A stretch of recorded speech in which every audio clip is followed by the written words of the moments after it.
Once there was a man named Daniel who seemed to have everything on the surface: a stable job, a nice apartment, and friends who envied his life. But inside, he felt like a hollow shell.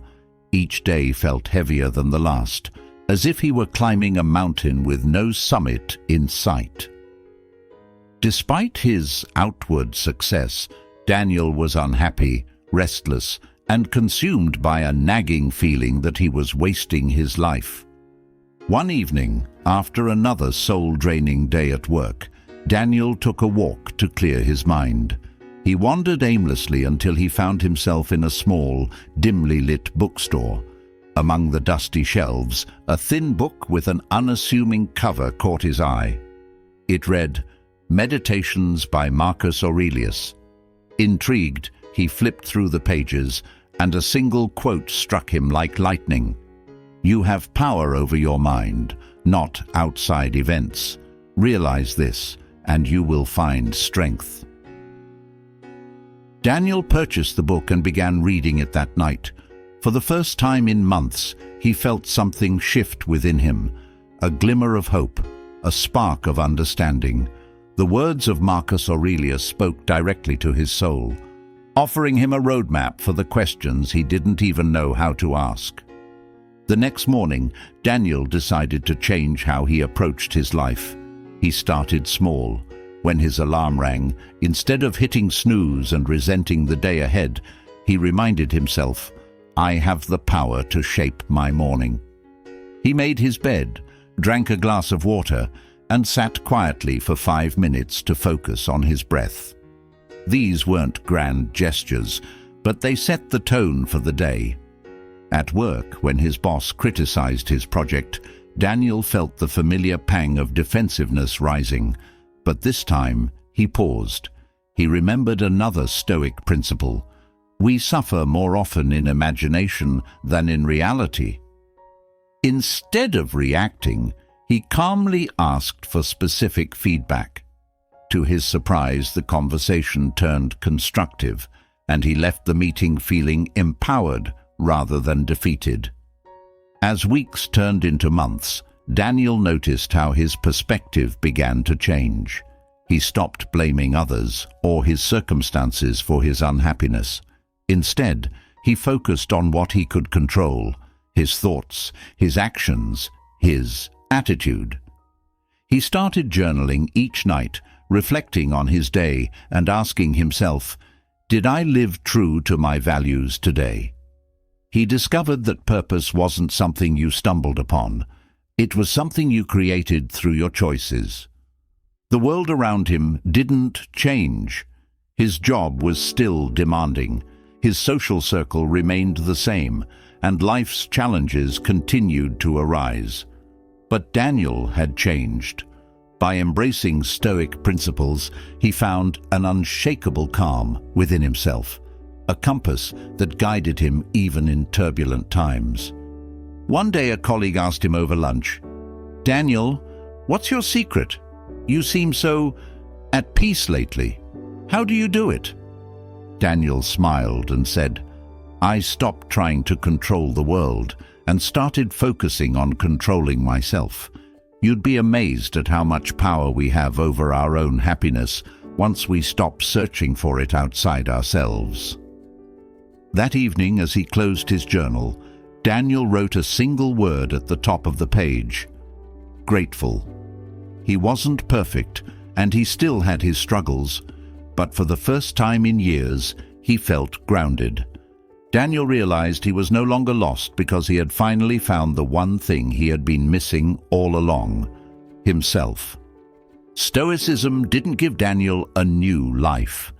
It gave him the tools to live his current life with purpose, clarity, and peace. And that made all the difference. Daniel's transformation is a story many of us can relate to on some level. On the surface, life may look fine, stable even, but underneath, there's a persistent sense of emptiness, that heavy, sinking feeling of aimlessness that no amount of distractions, achievements, or material comforts can shake. Daniel's story isn't unique because he found a purpose. It's unique because he recognized the power to change. His life was always within him. For so many people, the root of unhappiness lies in the lack of a clear purpose or goal. Life becomes a series of routines, obligations, and fleeting pleasures, none of which feel particularly fulfilling. Days blur into weeks, and weeks into years. And before long, you start questioning, what am I doing all this for? Without something to strive for, even the most successful or comfortable life can feel hollow. The truth is, humans are wired to seek meaning. We need something bigger than ourselves to work toward, a dream, a cause, or even a simple intention that lights a fire within us. Without it, life loses its color, and we find ourselves wandering through the days, weighed down by a vague yet persistent dissatisfaction. So how do we find purpose when it feels so elusive? The answer isn't as grand or complex as you might think. Purpose doesn't always come in the form of life-changing epiphanies or world-altering missions. For Daniel, it began with a book and a single quote that shifted his mindset. It was the realization that purpose isn't waiting for you out there somewhere. It's something you build piece by piece through intentional actions and choices. The first step to overcoming aimlessness is to pause and reflect. Ask yourself, what truly matters to me? What do I want my life to stand for? This isn't about finding the perfect answer. It's about reconnecting with your inner values and desires, no matter how small they may seem. Maybe it's being a source of positivity for others, creating something meaningful, or simply living each day with mindfulness and gratitude. Once you have even a faint sense of what you care about, start taking small, deliberate actions. Purpose isn't discovered in a moment. It's cultivated over time. Begin by setting simple, achievable goals aligned with what you value. If you want to help others, volunteer an hour a week. If you value creativity, carve out 15 minutes a day to write, draw, or explore. These small steps build momentum, and with momentum comes clarity. Another powerful way to find purpose is to serve something greater than yourself. This doesn't have to mean saving the world. It can be as simple as contributing to your community, mentoring someone, or showing kindness to a stranger. When we shift our focus from "what's in it for me" to "how can I make a difference?" we often stumble upon a deeper sense of meaning. And finally, embrace the idea that purpose isn't static. It evolves as you grow and change. Allow yourself the freedom to explore, fail, and recalibrate. You don't have to have it all figured out today. What matters is that you're taking steps, however small, to create a life that feels intentional and fulfilling. Daniel didn't wake up one day with all the answers. He started by reading a book, reflecting on his values, and making small changes. Over time, those changes compounded into something powerful, a life filled with purpose, clarity, and peace. And that's a transformation that's possible for anyone willing to take the first step. The relationship between the mind and body is more profound than most people realize. We often treat them as separate entities, the mind as the command center and the body as its vehicle. But when this connection becomes strained or neglected, it creates a subtle yet powerful misalignment that affects every aspect of our lives. Many of us experience this without even realizing it. The heavy lethargy after a poor night's sleep, the irritability that follows a skipped meal, or the brain fog that creeps in after a day spent sedentary. This disconnect can leave you feeling lost and ungrounded. You may wonder why you're always tired, anxious, or unmotivated, blaming external circumstances while overlooking one of the most foundational truths. Your body's state has a direct impact on your mind. Neglecting physical health doesn't just wear down the body, it weighs on the mind, creating a cycle of mental and emotional instability. The Stoics recognized the vital importance of aligning the mind and body, emphasizing that a sound body is necessary for a sound mind. Marcus Aurelius himself wrote, "You have power over your mind, not outside events." While this quote is often interpreted as a call for mental resilience, it also implies that control over the mind starts with control over your physical self. To bridge this gap, the first step is awareness. Pay attention to the signals your body is sending you. Are you constantly fatigued, experiencing unexplained aches, struggling to focus or stay calm? These aren't random occurrences. They're messages your body is trying to communicate. When you start listening, you can begin taking steps to restore balance. One of the most impactful ways to reconnect with your body is through movement. Exercise isn't just about aesthetics or physical health. It's a proven way to improve mental clarity, reduce stress, and boost mood. You don't need to run a marathon or lift heavy weights. Simple activities like walking, yoga, or even stretching can help you feel more present and aligned. These moments of movement create space for the mind to reset and the body to recharge. Another critical element is nutrition. What you fuel your body with profoundly affects your mental state. Highly processed, sugary foods might provide a temporary energy boost, but they often lead to crashes and irritability. On the other hand, a diet rich in whole, nutrient-dense foods can stabilize your energy levels and improve your overall well-being. Consider this not as a restriction, but as a form of self-respect, a way to honor the vessel that carries you through life. Sleep, often overlooked in today's hustle-driven culture, is perhaps the most important factor in maintaining the mind-body connection. Chronic sleep deprivation impairs decision-making, increases stress, and even disrupts emotional regulation.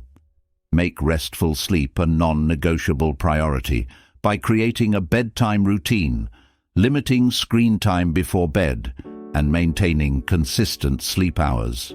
Think of sleep as an investment in your mental clarity and emotional resilience. Mindfulness practices like meditation or deep breathing are also invaluable tools for realigning the mind and body.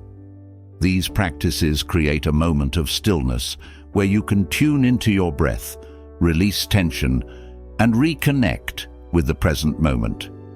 Even just a few minutes of intentional breathing can shift your mental state and help you feel more grounded. Finally, remember that this process is not about achieving perfection. It's about progress, gradually implementing habits that nurture both your physical and mental well-being. As you take small steps to care for your body, you'll begin to notice a ripple effect, a calmer mind, greater focus, and a renewed sense of purpose. The mind and body are not separate. They are two halves of the same whole, working together to navigate life's challenges.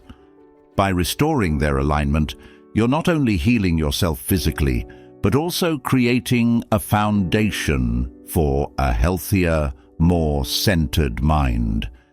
This is where clarity and inner peace truly begin. Negative thoughts are like an unwelcome guest that overstays their welcome. They creep in uninvited, settle in your mind, and soon start dictating how you feel, act, and perceive the world. One fleeting negative thought can spiral into a pattern, creating a cycle of self-doubt, fear, and despair. Repeated often enough, they can trap you in a mental fog so thick that even small decisions feel overwhelming and progress seems impossible.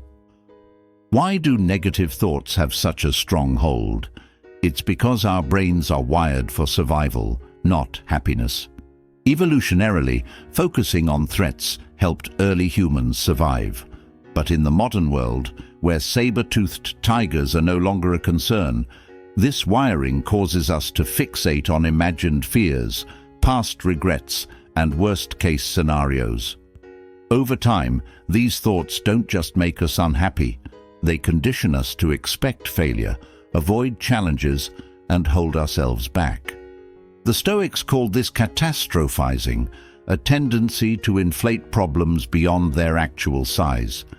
Epictetus, one of the great Stoic philosophers, famously said, "Man is not troubled by events, but by the view he takes of them."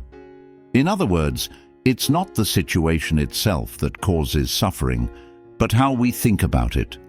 If left unchecked, overwhelming negative thoughts can feel like carrying an invisible weight, one that grows heavier with each passing day.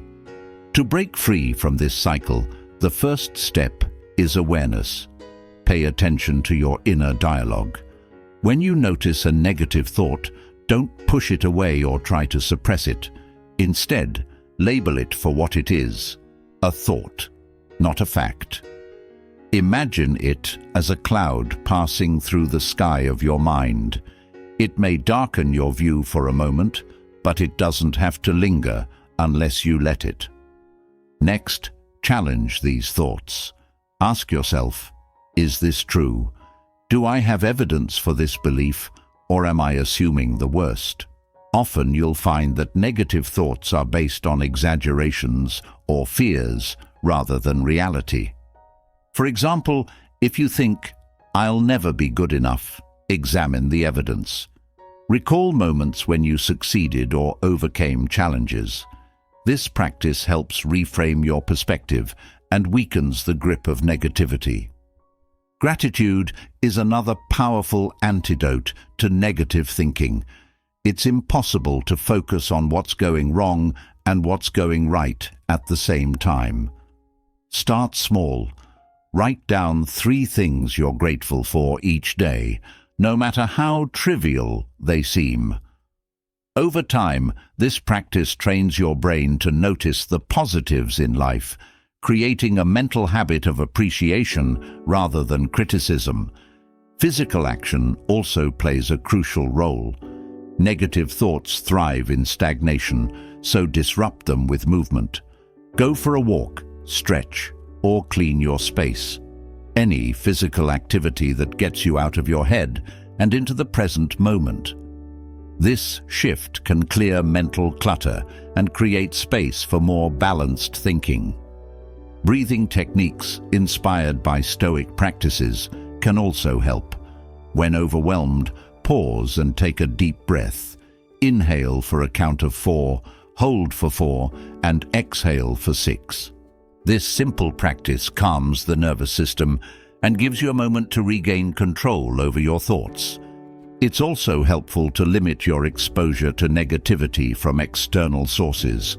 Social media, news cycles, or toxic relationships can amplify negative thought patterns. Set boundaries to protect your mental space and curate what you consume to prioritize positivity and growth. Finally, remember that overcoming negative thoughts is not about eliminating them entirely. It's about reducing their power. Stoicism teaches that while we can't control every thought that arises, we can control how we respond to them.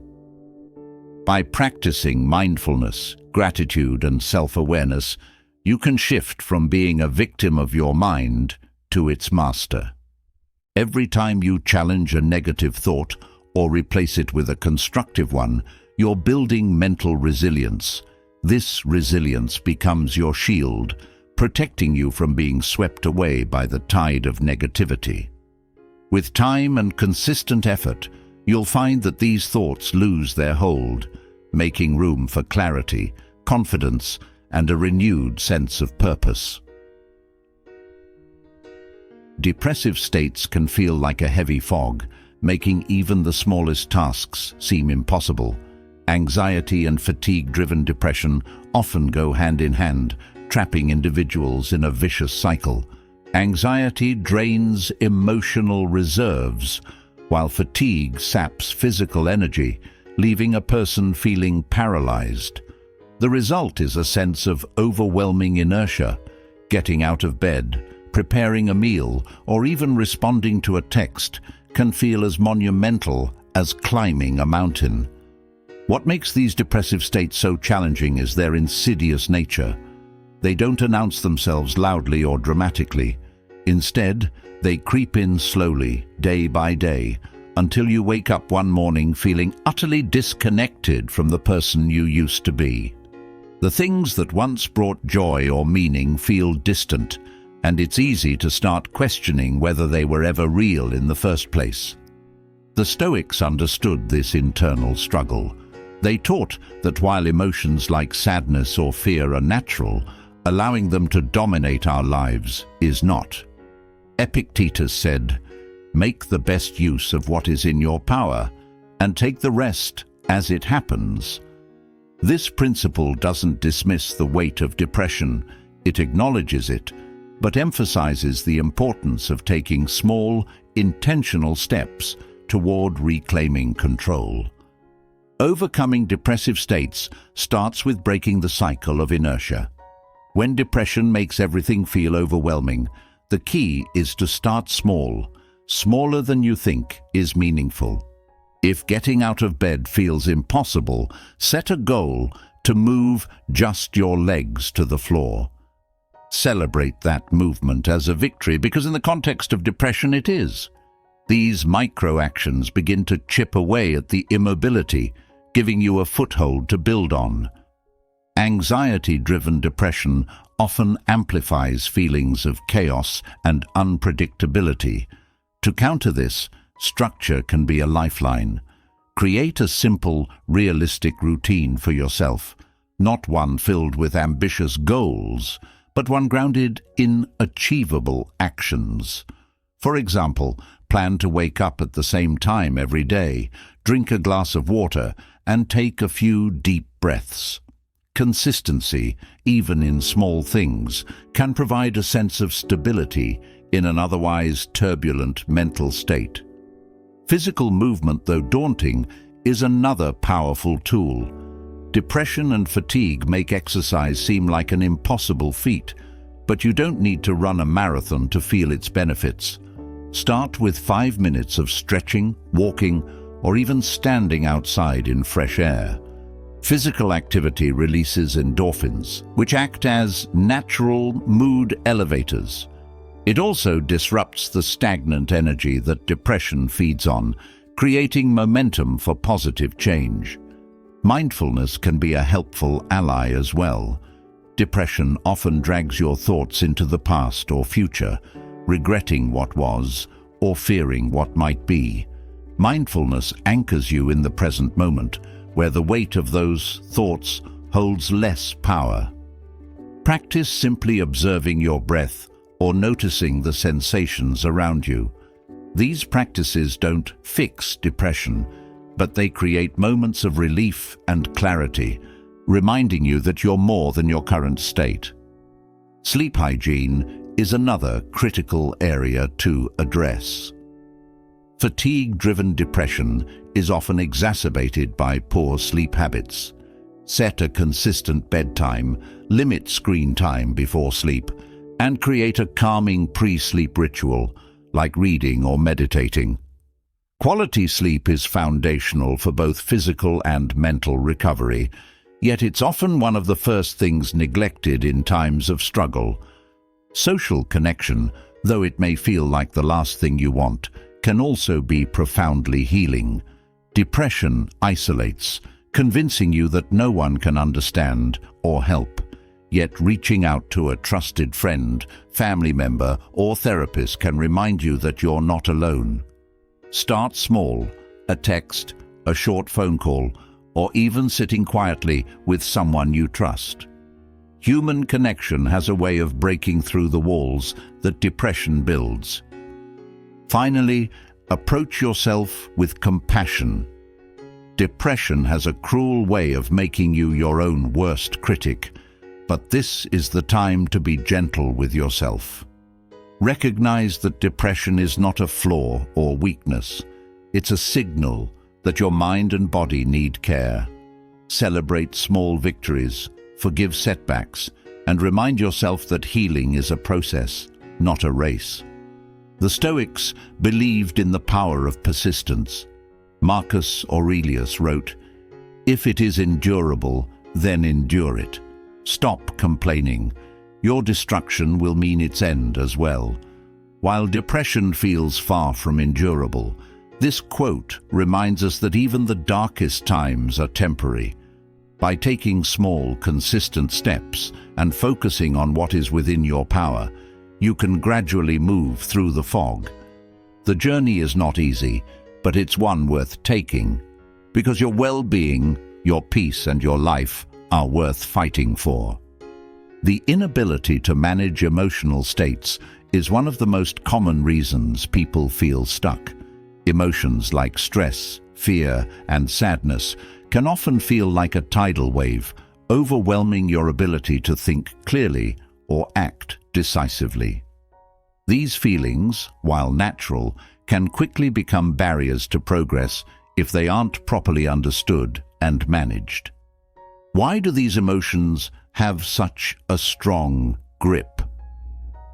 At their core, emotions are signals, our body's way of communicating with us about what's happening in our internal and external world.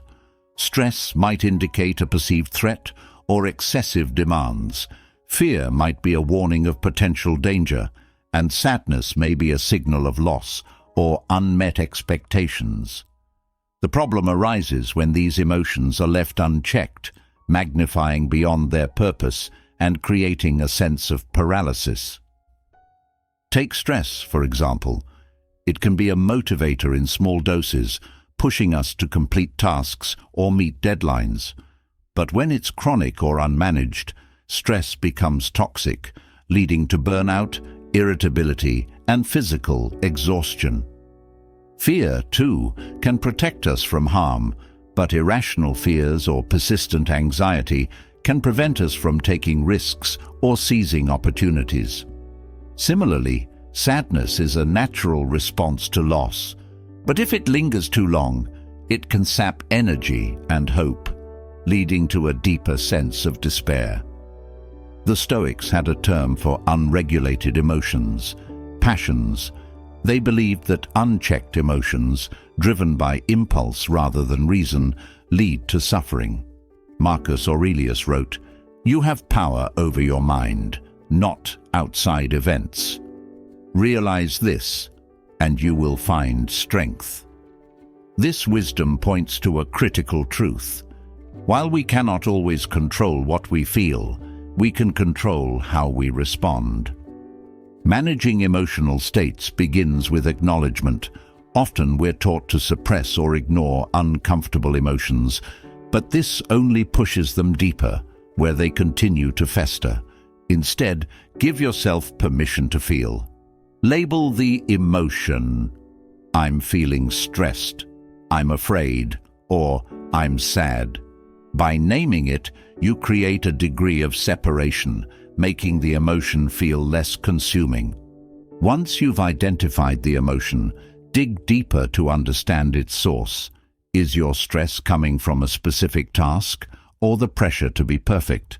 Is your fear rooted in a real threat or a perceived one? Is your sadness tied to a current event, or is it the accumulation of unresolved issues? Understanding the root cause helps you address the emotion rather than just its surface symptoms.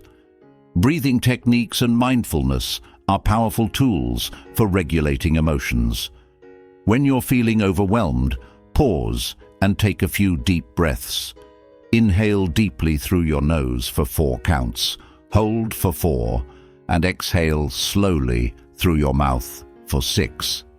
This not only calms your body's stress response, but also gives you a moment to regain mental clarity. Physical activity is another effective way to manage emotions. Stress, fear, and sadness are stored not just in the mind, but also in the body. Movement, whether it's a brisk walk, a yoga session, or even simple stretches, releases tension and restores a sense of control.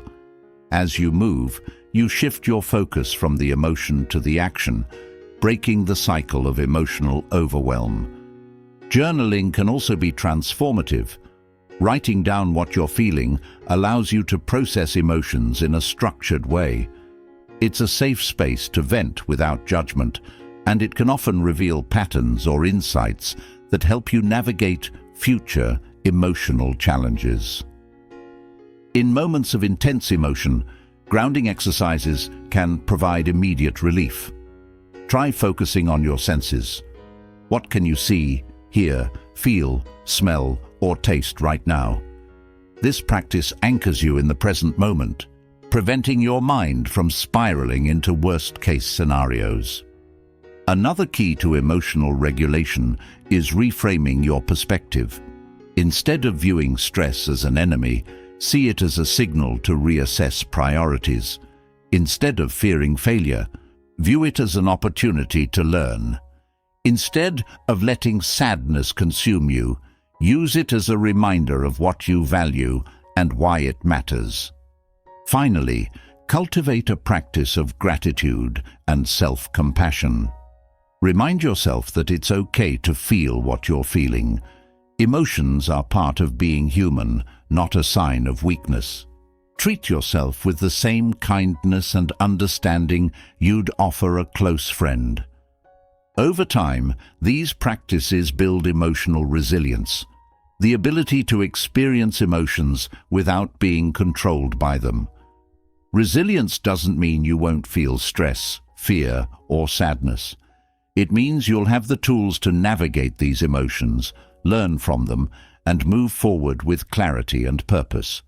When you manage your emotional states, you reclaim your power, turning obstacles into stepping stones toward growth.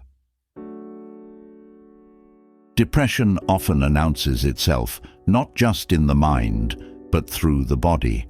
Its manifestations can be subtle, like a lingering fatigue that seems impossible to shake, or glaringly obvious, like slouched posture, tense shoulders, or a gut that churns with unease.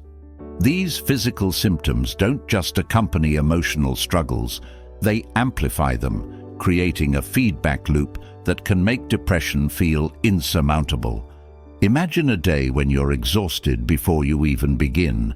Your body feels heavy, your movements are sluggish, and every small task feels like lifting a mountain. This physical fatigue reinforces feelings of inadequacy or hopelessness, convincing you that you're incapable of progress.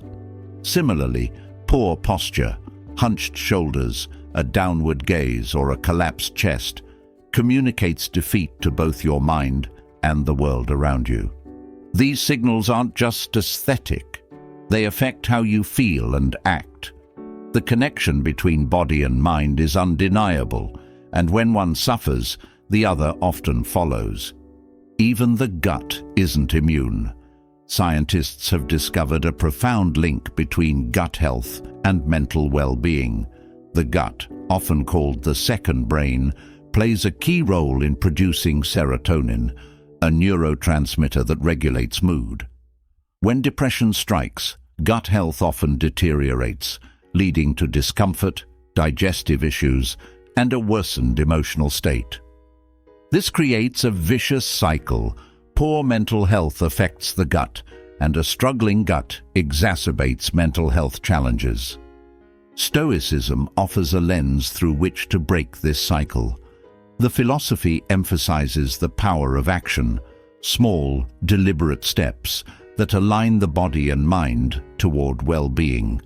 Marcus Aurelius reminds us, "You have power over your mind, not outside events. Realize this, and you will find strength." In the context of physical manifestations of depression, this means recognizing the mind-body connection and actively working to restore balance. One of the most immediate ways to address these physical symptoms is through posture. Straighten your back, lift your chest, and hold your head high. not as a performance for others, but as a statement to yourself. Research shows that an open, upright posture can reduce stress hormones like cortisol and increase confidence-boosting hormones like testosterone. Standing tall can feel unnatural at first, but over time, this physical adjustment will influence your mental state, reinforcing feelings of strength and resilience. Movement is another powerful tool. Depression often anchors you in stillness, making even small actions feel monumental. But any movement, no matter how small, begins to break this grip. Start with something manageable, stretching your arms, walking around your home, or doing light yoga. These actions release endorphins, the body's natural mood lifters, and gradually reintroduce vitality to your system. If possible, engage in activities that incorporate rhythm and repetition, like walking, swimming, or dancing, which can have a meditative, calming effect. Addressing gut health can also yield significant improvements. Simple dietary changes, like reducing processed foods, incorporating fiber, and eating fermented foods like yogurt or kimchi, can help support a healthy gut microbiome. Drinking water, prioritizing whole foods, and even experimenting with probiotics can improve gut function, indirectly boosting your mood and energy levels. Breathing exercises are another gateway to relief. Depression often brings shallow, irregular breathing, which can signal stress to the brain. Deep, diaphragmatic breathing calms the nervous system and oxygenates the body, providing clarity and reducing physical tension. Try inhaling deeply for a count of 4, holding for 4, and exhaling for 6. Repeat this cycle several times when you feel overwhelmed. Stoic practices like journaling can also help you connect the physical with the emotional. Write about how your body feels. Are you tense, tired, or restless? Explore how these sensations relate to your thoughts and emotions.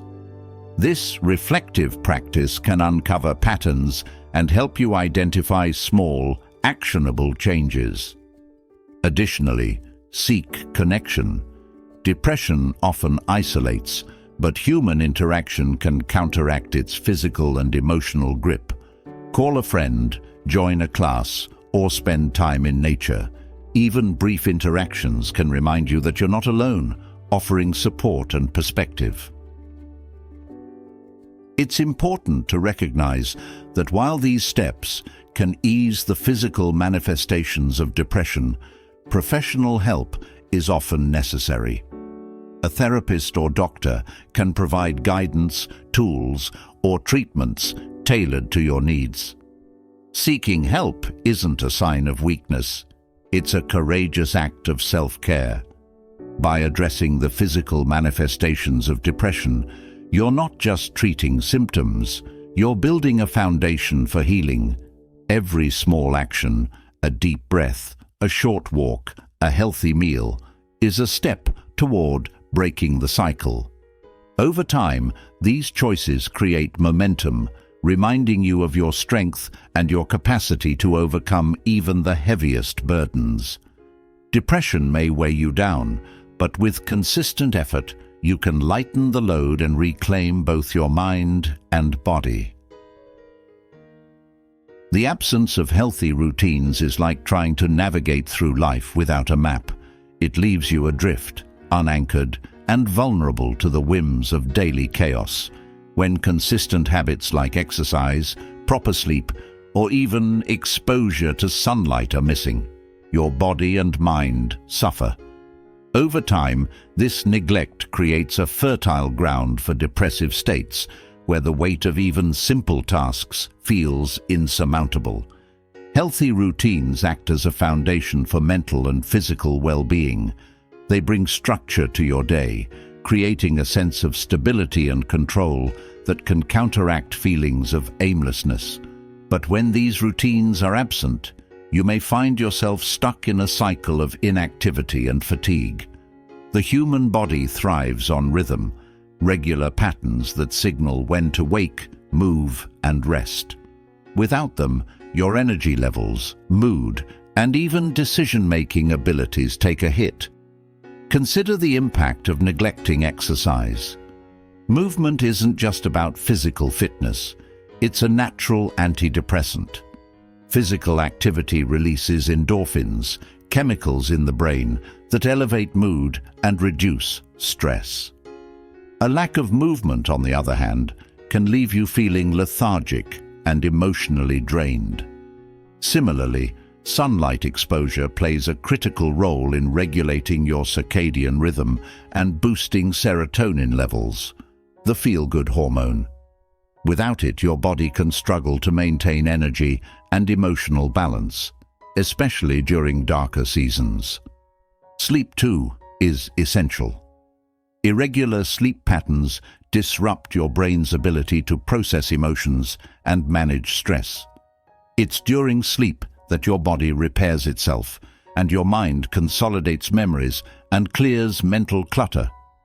Skipping on restful nights leads to irritability, difficulty concentrating, and a deeper sense of malaise. To break free from the grip of unhealthy patterns, start by understanding that small, intentional changes can create a ripple effect. You don't have to overhaul your entire life overnight. In fact, attempting too much at once can feel overwhelming and lead to burnout. Instead, focus on introducing 1 or 2 manageable habits at a time, allowing them to take root before adding more. Begin with movement. If a full workout feels daunting, start small. Commit to a 10-minute walk each day. Not only does walking improve circulation and mood, but it also gives you a chance to clear your mind and reconnect with your surroundings. Over time, you might find yourself naturally extending those walks or exploring other forms of exercise like yoga, cycling, or weightlifting. The key is to choose something you enjoy, movement that feels less like a chore and more like self-care. Next, prioritize exposure to natural light. Start your morning by stepping outside, even if it's just for a few minutes. If you live in a place with limited sunlight, especially during winter months, consider investing in a light therapy box.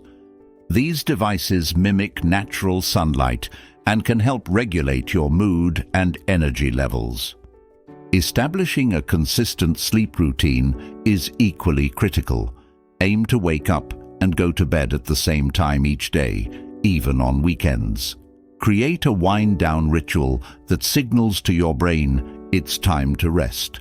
This might include reading a book, dimming the lights, or practicing mindfulness exercises. Limit screen time before bed, as the blue light from devices can interfere with your body's natural sleep signals. Don't underestimate the power of mindful nutrition. A balanced diet, rich in whole foods, fuels your body and mind. Incorporate plenty of fresh vegetables, fruits, lean proteins, and healthy fats. Stay hydrated, as even mild dehydration can impact mood and focus. If cooking feels overwhelming, start with simple, nutritious recipes or meal prepping strategies to make healthy eating more accessible. To anchor these routines into your life, tie them to existing habits. For example, drink a glass of water immediately after brushing your teeth, or do a few stretches after your morning coffee. These habit-stacking techniques make it easier to build new routines by attaching them to ones you already follow. Lastly, track your progress. Keep a journal to note how these changes affect your mood, energy, and overall well-being. Seeing your small wins on paper can motivate you to keep going and remind you of how far you've come. Remember, routines are not about perfection, they're about consistency. Life will throw challenges your way, And there will be days when your routine is disrupted. That's okay. What matters is returning to your habits when you can, understanding that each small step builds momentum. By creating and maintaining healthy routines, you provide your mind and body with the nourishment they need to thrive. Over time, these practices will become second nature, and their benefits will ripple into every aspect of your life, lifting you out of the fog and into clarity and strength. Unhealthy coping mechanisms can feel like a warm, temporary refuge in the storm, but they often end up being the very chains that keep you stuck. When life feels overwhelming, it's natural to seek comfort in familiar habits. Overeating, staying up late watching endless TV episodes, or clinging to toxic relationships because the idea of being alone feels unbearable. These habits might provide a fleeting sense of relief, but over time, they trap you in a cycle of self-sabotage, making it even harder to escape the very problems you're trying to avoid. Think about it. Overeating might give you momentary comfort, but it leaves you feeling sluggish and regretful afterward. Staying up late might feel like an escape from the stresses of the day, but the lack of sleep compounds your emotional and physical exhaustion. And remaining in toxic relationships may seem safer than facing the uncertainty of change, but it erodes your self-esteem and keeps you anchored in unhappiness. These coping mechanisms don't solve the problem, they amplify it, creating a downward spiral that feels impossible to break. To step out of this cycle, it's crucial to recognize the patterns for what they are: responses to pain, stress, or fear. These behaviors are your mind's way of protecting you from discomfort, but they often come at a high cost. Awareness is the first step. Start by identifying the moments when you turn to these unhealthy habits. What triggers them?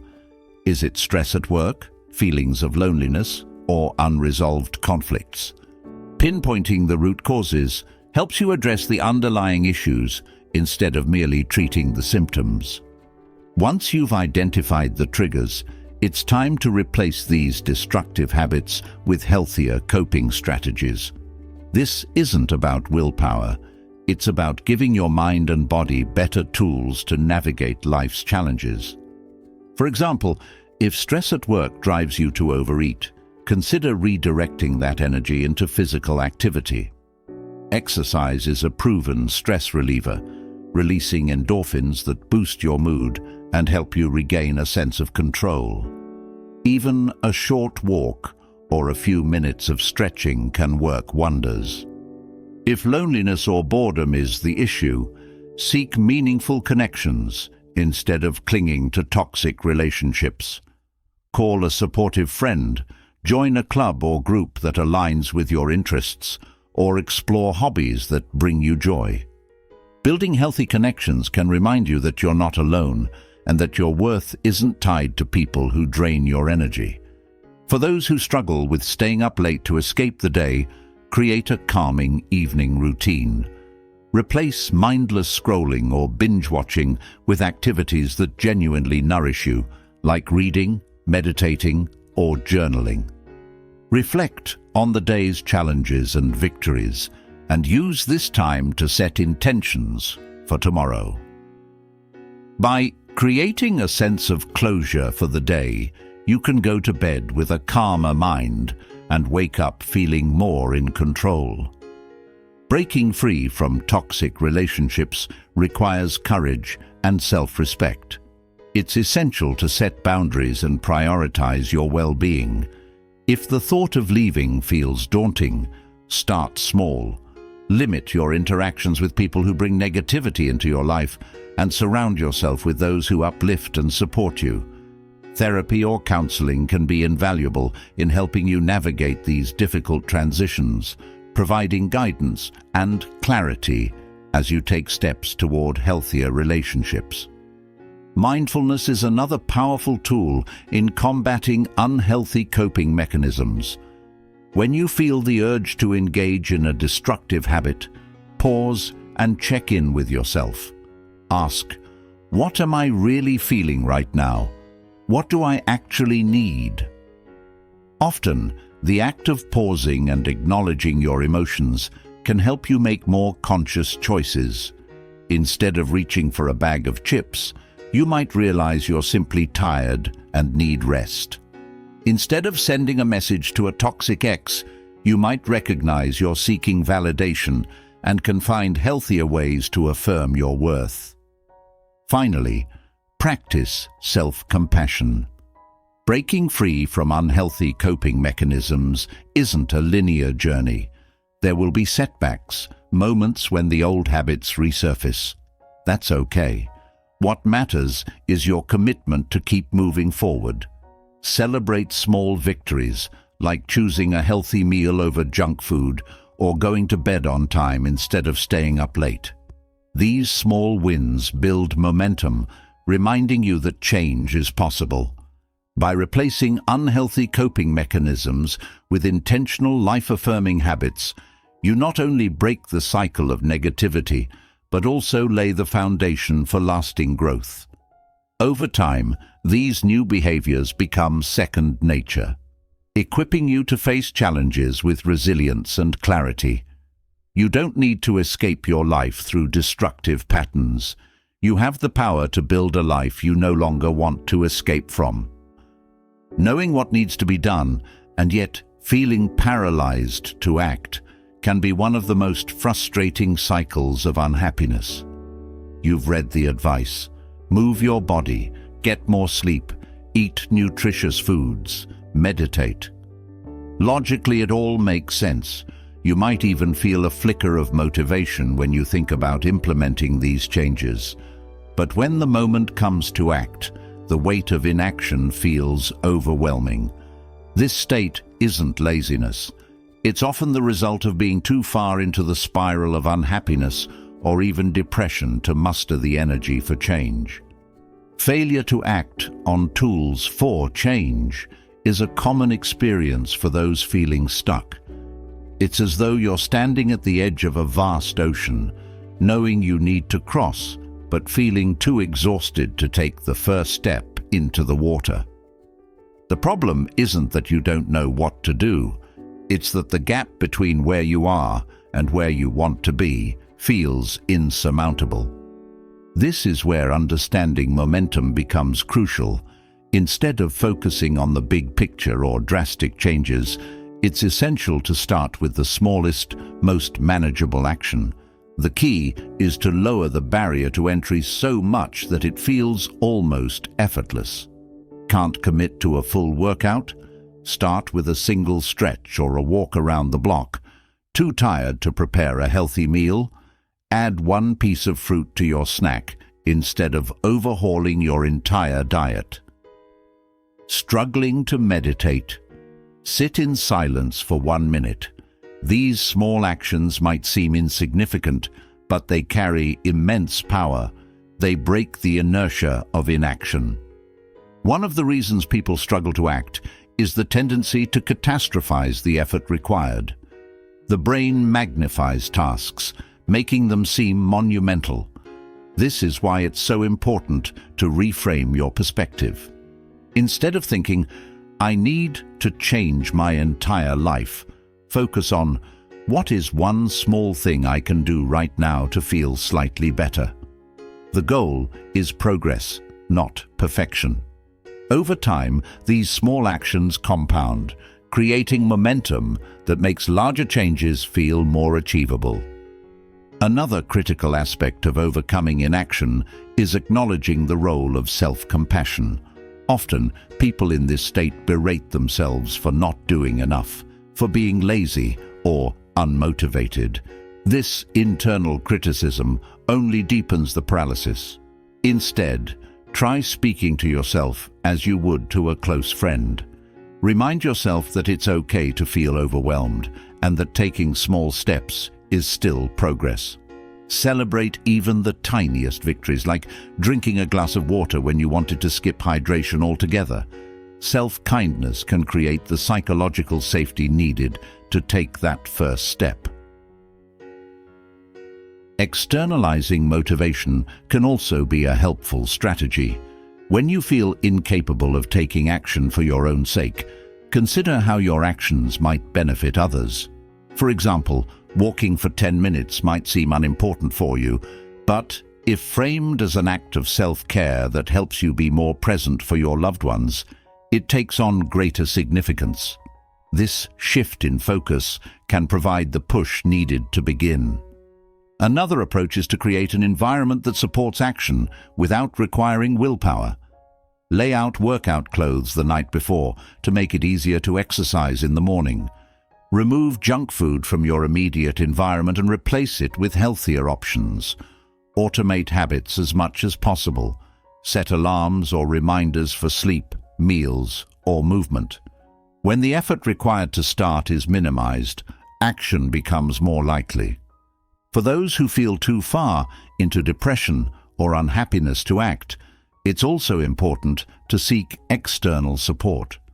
Friends, family, or mental health professionals can provide accountability, encouragement, and guidance. Sometimes the first step isn't something you do alone. It's asking someone else to help you get started. Lastly, remember the wisdom of Stoic philosophy. Focus on what is within your control, no matter how small. You may not have the energy to transform your life overnight, but you can always choose one action, however modest, that aligns with your well-being. Each choice reinforces the belief that change is possible, creating a ripple effect that can eventually lead to profound transformation. By embracing incremental steps, practicing self-compassion, and seeking support when needed, you can break the cycle of inaction. The tools for change are within your reach. They only require a single act of courage to set the process in motion. Start small, stay consistent, and trust that even the smallest spark can ignite a lasting fire. Relying on external validation can feel like chasing a mirage in the desert. It offers fleeting relief, yet leaves you thirsting for more. In a world where likes, compliments, and recognition are just a tap or word away, it's easy to fall into the trap of letting others determine your worth. This dependency creates a fragile foundation for happiness, one that can crumble with a single unkind comment or a lack of acknowledgement. The result? A life lived on a seesaw of approval and rejection, where fulfillment feels perpetually out of reach. The problem with over-reliance on external validation is that it hands over your sense of worth to forces beyond your control. If a promotion at work, praise from friends, or the admiration of a partner is the only way you feel valuable, then their absence leaves you questioning your significance. This creates a constant need to perform, prove, and please, which is not only exhausting, but also deeply unfulfilling. It's like trying to fill a bucket with a hole at the bottom. No matter how much pours in, it never feels enough. To overcome this, the solution lies in cultivating internal validation. It begins with a shift in perspective. Instead of seeking approval from others, learn to affirm yourself. Start by recognizing and celebrating your accomplishments, big or small, without waiting for someone else to notice. Did you complete a task today? Acknowledge it. Did you handle a challenging situation with grace? Give yourself credit. These acts of self-recognition may feel unnatural at first, but over time, they strengthen your inner sense of worth. Self-reflection plays a critical role in this process. Take time to identify what truly matters to you, independent of societal expectations or external opinions. What are your core values? What kind of person do you aspire to be? When you align your actions with your values, you create a deep sense of purpose that no external validation can replicate. You begin to measure success not by applause, but by how closely you live according to your principles. Another way to break free from this dependence is to embrace imperfection. The quest for external validation often stems from a fear of being judged for your flaws. By accepting yourself as you are, you reduce the power that others' opinions hold over you. Practice self-compassion. Remind yourself that everyone makes mistakes and has insecurities. When you are kind to yourself in moments of failure, you build resilience against the sting of criticism or rejection. It's also helpful to reevaluate the relationships in your life. Surround yourself with people who encourage your growth and appreciate you for who you are, not for what you can do for them. Healthy relationships are built on mutual respect and authenticity, not the constant need to seek approval or impress. One powerful practice is journaling. Spend a few minutes each day writing down things you're proud of or moments when you stayed true to yourself. This creates a tangible record of your internal growth and achievements, helping you anchor your worth in something lasting and meaningful. Over time, this habit rewires your brain to look inward for validation instead of outward. Stoicism provides profound insights into overcoming this reliance. Marcus Aurelius famously said, "It never ceases to amaze me. We all love ourselves more than other people, but care more about their opinion than our own." Reflect on this truth and challenge yourself to prioritize your inner voice over external noise. You have the power to decide your value. Others' opinions are just fleeting echoes. As you build internal validation, you'll find a sense of freedom that external approval could never provide. You'll be able to take risks, embrace authenticity, and pursue goals without the fear of how others might perceive you. The applause will no longer define you. Your unwavering belief in yourself will, and that is a foundation no one can take away. A lack of emotional awareness can feel like being dropped into the middle of an unfamiliar city without a map. You sense you're in motion, but you're not sure where you're headed or why. When you struggle to identify and understand your emotions, life becomes a foggy maze of reactions rather than intentional responses. Misinterpreting feelings or being unable to articulate them leads to frustration, confusion, and often disconnection from others and yourself.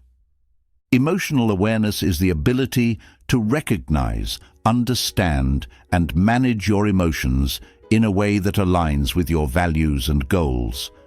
Without it, emotions like anger, sadness, or even happiness may feel overwhelming or fleeting. You might lash out in frustration, withdraw when feeling hurt, or downplay moments of joy because you haven't learned how to name or process what's happening internally. This disconnect can leave you feeling out of control, alienated, or as though life is slipping by without clarity or meaning. The root of emotional unawareness often lies in how emotions are approached. Many of us grow up internalizing the idea that certain feelings are bad and should be suppressed. For example, anger is often labeled as destructive, sadness as weakness, or vulnerability as something to be avoided. Over time, we learn to ignore these emotions, labeling them only as good or bad, rather than exploring what they are trying to tell us. The first step to overcoming this is recognizing that emotions are neither good nor bad. They are information. Each emotion carries a message about your needs, boundaries, or desires. For instance, anger often signals a perceived injustice, sadness may point to a sense of loss, and fear often indicates a need for caution or preparation. Instead of running from these feelings, practice sitting with them and asking, "What is this emotion trying to tell me?" Journaling is a practical way to build emotional awareness. At the end of each day, write about moments when you felt a strong emotion, even if you're unsure what it was. Use prompts like, "What happened?" "How did I feel?" and "What might have caused this reaction?" Over time, patterns will emerge, helping you recognize and articulate your emotions with greater clarity. Mindfulness is another powerful tool. When you notice a strong emotion rising, pause and focus on your breath. Observe the physical sensations that accompany the emotion: tightness in the chest, warmth in the face, or restlessness in the hands. Label the emotion: "This is anger," "This is sadness," or "This is anxiety." Simply naming the emotion can reduce its intensity and give you space to respond rather than react. Another way to deepen emotional awareness is by expanding your emotional vocabulary. Many people default to basic terms like good or bad when describing their feelings, but there is a wide spectrum of emotions to explore. Instead of angry, could you be frustrated, irritated, or betrayed? Instead of happy, could you be content, excited, or grateful? Learning to differentiate between these subtleties helps you better understand your internal world and communicate with others. Stoic philosophy also provides a framework for understanding emotions without being controlled by them. The Stoics taught that emotions are natural but should be examined with reason. Marcus Aurelius wrote, "You have power over your mind, not outside events. Realize this, and you will find strength." Apply this principle by reflecting on whether your emotions are rooted in something you can control or something external. This practice fosters a sense of perspective and balance, helping you navigate emotions with greater clarity. Building emotional awareness also strengthens your relationships. When you understand your emotions, you can communicate them more effectively, fostering deeper connections with others. Instead of saying, "I'm fine," when you're clearly not, you can express, "I'm feeling overwhelmed because of X," giving others the chance to support and understand you. Remember, developing emotional awareness is not about perfection, it's about progress. Be patient with yourself as you learn to navigate your inner world. Over time, this practice transforms emotional confusion into clarity, helping you live with greater intention, connection, and peace. The more you understand your emotions, the more they become allies rather than obstacles on your path to fulfillment. Burnout and overwhelm creep into life quietly, often disguised as determination or ambition. You tell yourself that you're just pushing through a tough week or catching up on overdue tasks. But over time, the stress piles up like bricks, weighing you down until even the smallest tasks feel insurmountable. Burnout isn't just exhaustion. It's a complete depletion of your emotional, physical, and mental resources. It leaves you feeling like a hollow version of yourself, disconnected from purpose and joy. One of the reasons burnout is so pervasive is the culture that glorifies being busy. Rest becomes a luxury, something earned after achieving success, rather than a necessity for sustainable living. You might convince yourself that working late into the night or taking on more responsibilities will eventually pay off. But instead of reaching the summit of productivity, you find yourself stuck in a fog of fatigue and resentment, questioning why you feel so drained despite your efforts. Burnout happens when stress becomes chronic and recovery is neglected. Stress in itself isn't the enemy. It's a natural response to challenges. In manageable doses, it can even be motivating. The problem arises when there's no balance between stress and restoration. Like a phone battery that's never fully recharged, you start operating on reserves, and eventually you crash. The first step to overcoming burnout is recognizing it. Burnout often manifests as emotional exhaustion, where you feel detached or cynical about your work or relationships. Tasks that once energized you now feel like burdens. Physically, you might experience headaches, sleep disturbances, or frequent illness as your body struggles to cope. Mentally, burnout clouds your thinking, making it harder to concentrate or make decisions. Once you've identified burnout, the next step is reclaiming balance. The Stoics offer timeless wisdom here. Epictetus said, "It's not what happens to you, but how you react to it that matters. While you may not have control over the demands placed on you, you have control over how you manage your time, energy, and mindset." Start by prioritizing recovery. Many people believe rest is passive, but in reality, it's an active process of rejuvenation. Schedule time for activities that nourish you, whether it's a walk in nature, reading, meditating, or spending quality time with loved ones. Treat these moments as essential appointments, not optional extras. Recovery is not a reward. It's the foundation that allows you to show up fully for life. Next, reassess your commitments. Overwhelm often stems from trying to do too much at once.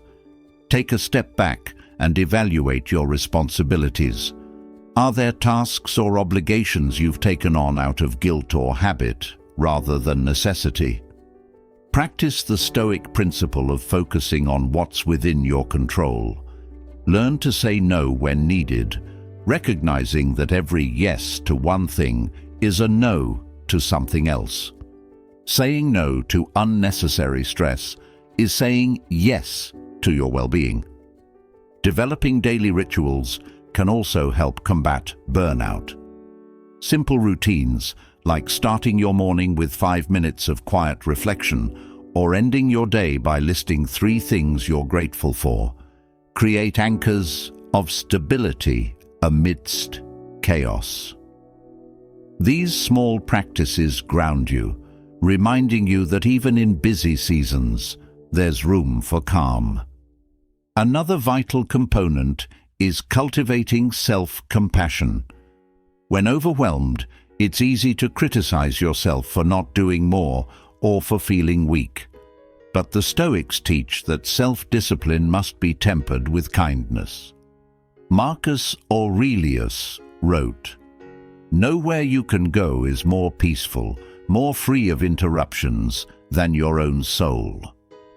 Allow yourself grace and patience as you navigate recovery, recognizing that your worth isn't measured by productivity alone. Lastly, reconnect with what gives your life meaning. Burnout thrives in environments where actions feel disconnected from purpose. Reflect on why you do what you do. Are your efforts aligned with your values, or are you caught in a cycle of busyness for its own sake?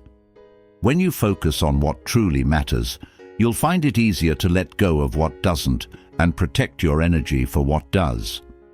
Overcoming burnout isn't about eliminating stress entirely. It's about building resilience and restoring balance. By prioritizing recovery, setting boundaries, and reconnecting with purpose, you can regain the energy and clarity to face life's challenges with strength. Remember, your well-being isn't a side project. It's the foundation for everything else. Invest in it, and you'll find yourself not just surviving, but thriving, even amidst life's demands. Effort is often seen as a means to an end, a step toward achieving a goal or reaching a destination. People push themselves forward with their eyes locked on the outcome, whether it's a promotion, a finished project, or a specific milestone, and measure success only by whether they reach that end point.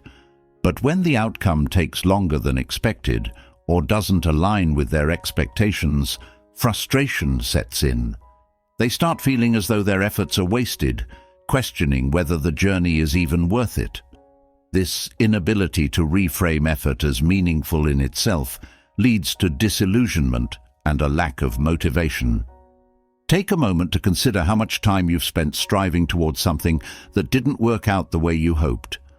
Maybe it was a relationship that fell apart despite all the energy you invested, or a job you poured yourself into only to be overlooked for recognition. In these moments, it's easy to feel like your effort was in vain.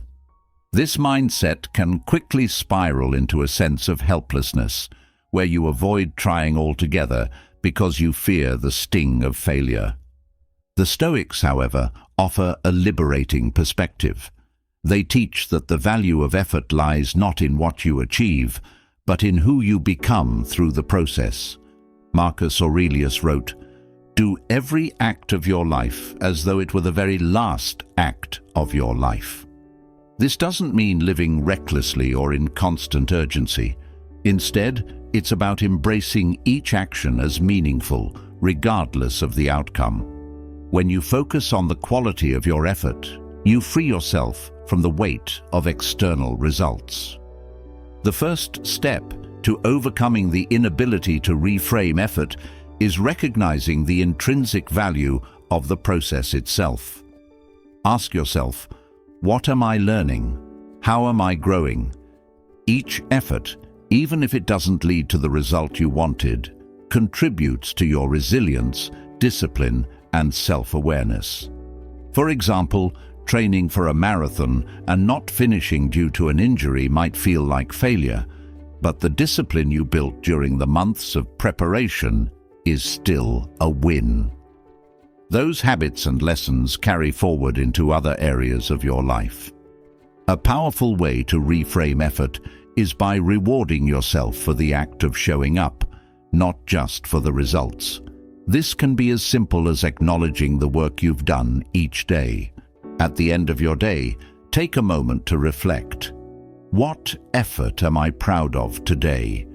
Even small wins, making progress on a challenging task, maintaining your focus for an extra hour, or practicing kindness towards someone, deserve recognition. Celebrate these moments as victories because they are. Another practical approach is setting process-based goals rather than outcome-based ones. For instance, instead of saying, "I will lose 20 pounds, reframe it as, "I will dedicate 30 minutes a day to physical activity." This shifts the focus to what you can control, the effort you put in, rather than the result, which can be influenced by factors outside your control. Over time, these process-based habits compound into meaningful progress, often exceeding what you originally envisioned. Additionally, reframing effort requires letting go of the fear of failure. When you see effort purely as a step toward success, failure can feel devastating, as though everything you've done was wasted. But failure isn't the opposite of success. It's a part of it. Thomas Edison famously said, "I have not failed.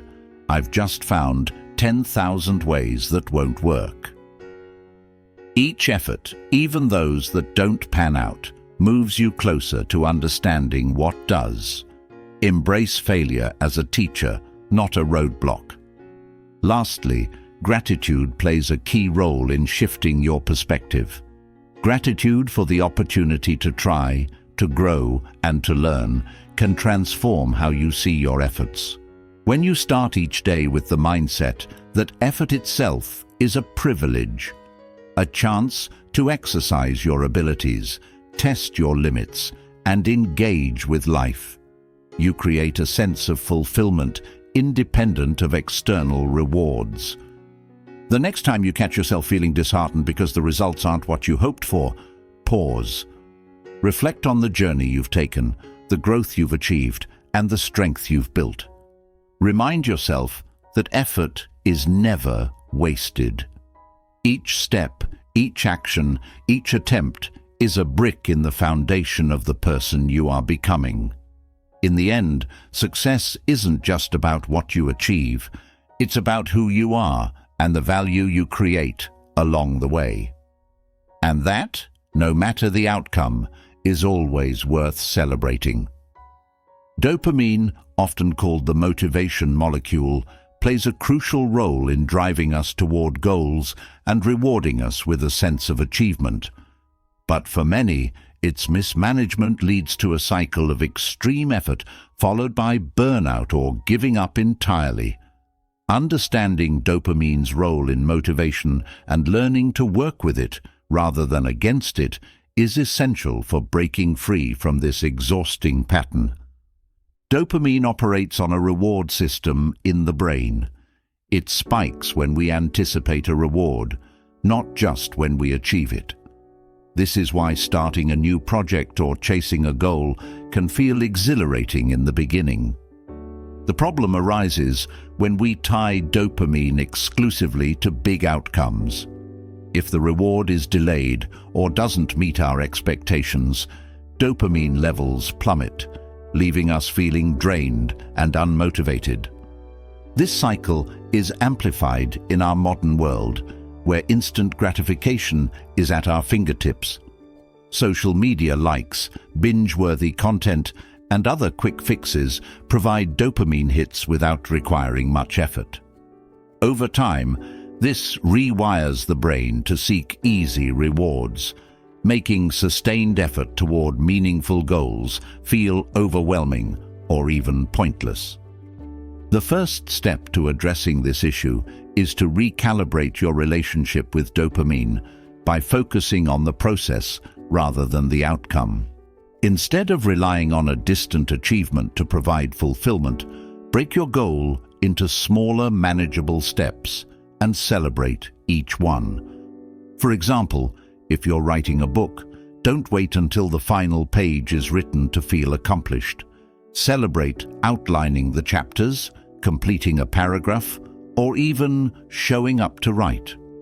Each of these small wins provides a dopamine boost, keeping your motivation steady and your efforts sustainable. Another key is to create a balance between effort and recovery. Dopamine isn't infinite. It needs time to replenish. If you're constantly pushing yourself without breaks, your brain's reward system becomes overstimulated, leading to a crash. This is why people often experience burnout after intense periods of work or personal projects. To avoid this, schedule deliberate periods of rest and relaxation.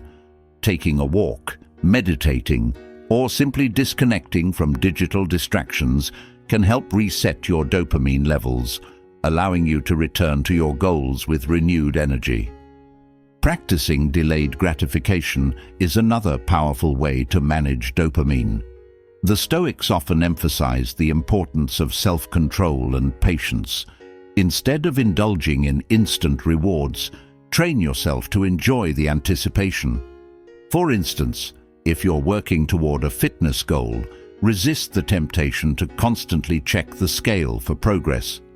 Focus instead on how good it feels to show up for your workouts and eat nourishing foods. Over time, you'll find satisfaction in the journey itself, not just the destination. Additionally, be mindful of your environment. Certain cues, like notifications on your phone or the allure of sugary snacks, trigger dopamine spikes that pull your focus away from meaningful efforts. By managing your environment to reduce these distractions, you can channel your dopamine toward productive activities. Keep your workspace clear, set boundaries around technology use, and plan your day to prioritize tasks that align with your values. Lastly, reconnect with your why. Dopamine's role in motivation isn't just about rewards. It's also tied to purpose. Ask yourself why your goal matters to you.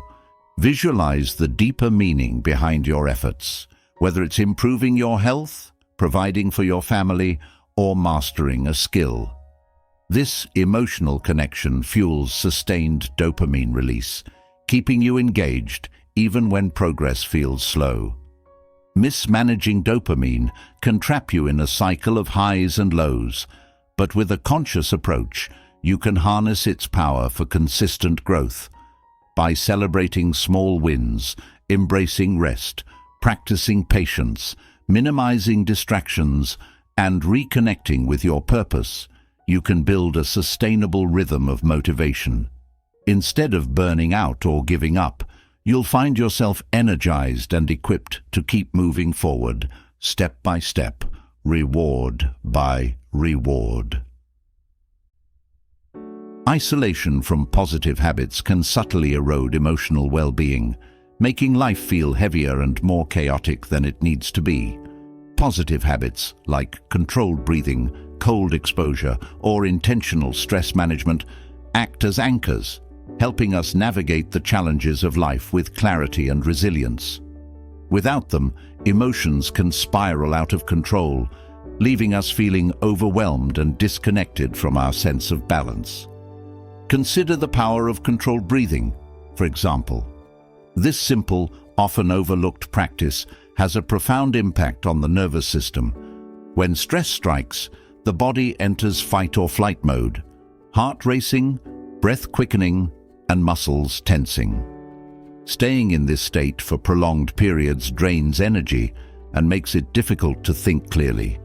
Controlled breathing, such as the 4-7-8 technique, inhale for 4 counts, hold for 7 and exhale for 8, signals to the brain that it's safe to relax, calming the mind and body. It's not just a tool for moments of crisis. Practicing it regularly builds emotional resilience, making it easier to handle stress when it arises. Cold exposure, another transformative habit, might sound uncomfortable at first, but its benefits are undeniable. Brief exposure to cold water, whether through a cold shower, ice bath, or even a splash of cold water on the face, triggers a release of endorphins and norepinephrine, chemicals that elevate mood and increase focus. This practice also trains the mind to embrace discomfort, a key tenet of Stoic philosophy. By voluntarily stepping into an uncomfortable situation, you build the mental strength to face life's challenges with composure.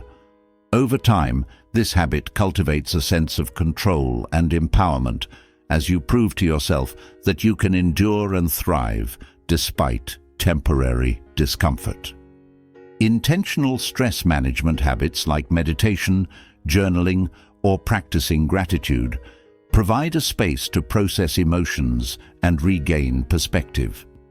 Meditation, for instance, helps you observe your thoughts without judgment, creating distance between you and the emotional turmoil you might feel. Journaling offers a similar outlet, allowing you to untangle complex emotions by putting them into words. Gratitude, on the other hand, shifts focus from what's wrong to what's right, rewiring the brain to notice and appreciate the positives in life. When disconnected from these habits, emotional regulation becomes significantly harder. Stress feels all-consuming. Small challenges escalate into major frustrations, and feelings of helplessness take root. The longer this disconnection persists, the more entrenched these patterns become, creating a vicious cycle that's difficult to break. Reintegrating positive habits into your life doesn't require a drastic overhaul. Start small and build gradually. Begin your day with a few minutes of deep breathing, or end it with a cold shower to refresh your mind and body. If meditation feels daunting, start with just 1 minute of mindful breathing and extend the practice as it becomes more comfortable. Make journaling or gratitude a part of your nightly routine. Just jotting down 3 things you're grateful for can transform your outlook over time. Environment plays a significant role in sustaining positive habits. Create spaces in your home that encourage mindfulness and self-care. Keep a journal by your bed. Set reminders to practice controlled breathing, or position a cold water pitcher in the fridge as a gentle nudge toward cold exposure. Surround yourself with supportive individuals who share or encourage these habits. Community can amplify motivation and make the journey feel less isolating. Most importantly, approach these habits with curiosity and patience rather than as a rigid checklist. The goal isn't perfection, but progress. Each small step strengthens your connection to practices that nurture emotional balance, offering relief from the chaos and a path back to clarity. By reconnecting with positive habits, you take control of your emotional well-being. These practices ground you in the present moment, fortify your resilience, and empower you to face life's ups and downs with grace. Over time, they become not just tools for coping, but pillars of a fulfilling, balanced life. The overwhelming pressure to suppress negative thoughts often backfires, turning these emotions into persistent shadows that refuse to leave. Society has conditioned many of us to believe that thinking positive is the ultimate solution to unhappiness. But this approach often oversimplifies the complex nature of human emotions. Suppressing negative thoughts isn't the same as overcoming them. In fact, it often makes them louder and more persistent. Imagine you're trying to hold a beach ball underwater. At first, you might succeed, but the more you push against it, the more resistance you feel. Eventually, the ball erupts to the surface with more force than ever. This is exactly what happens when you suppress negative emotions. The energy spent keeping them at bay builds tension in your mind and body, leading to stress, frustration, and emotional fatigue. The key to breaking this cycle isn't to suppress negative thoughts, but to acknowledge and process them. Accepting your emotions, even the uncomfortable ones, allows you to diffuse their power over you. Stoic philosophy provides valuable insight here. Instead of running from pain or trying to mask it, the Stoics teach us to face it head-on, observing it without judgment. As Marcus Aurelius once said, "You have power over your mind, not outside events." Realize this, and you will find strength. One effective way to process negative thoughts is through mindfulness. When a negative thought arises, resist the urge to immediately push it away. Instead, take a deep breath and allow yourself to observe it. Name the emotion you're feeling, whether it's anger, sadness, or fear, and consider what might have triggered it. Often, simply identifying the emotion creates a sense of distance between you and the thought, reducing its intensity. Journaling is another powerful tool for processing negative emotions. Writing down your thoughts can help you make sense of them, giving them a tangible form outside your mind. Once written, you may find that these thoughts lose the overwhelming weight they once held. Try asking yourself reflective questions like, "Why am I feeling this way?" or "What can I learn from this experience?" This practice not only helps you process emotions, but also encourages self-discovery and personal growth. Reframing negative thoughts is equally important. While you don't need to force positivity, you can look for opportunities to find meaning in challenges. For example, instead of seeing a mistake as a failure, consider it a valuable lesson that will make you stronger. The Stoics called this the art of turning obstacles into opportunities. By shifting your perspective, you can transform what initially feels like a setback into a stepping stone for growth. Another critical step is creating space for emotional release. Negative thoughts often linger because we don't give ourselves permission to feel them fully. Physical activities such as exercise, dancing, or even a brisk walk can help release pent-up emotions.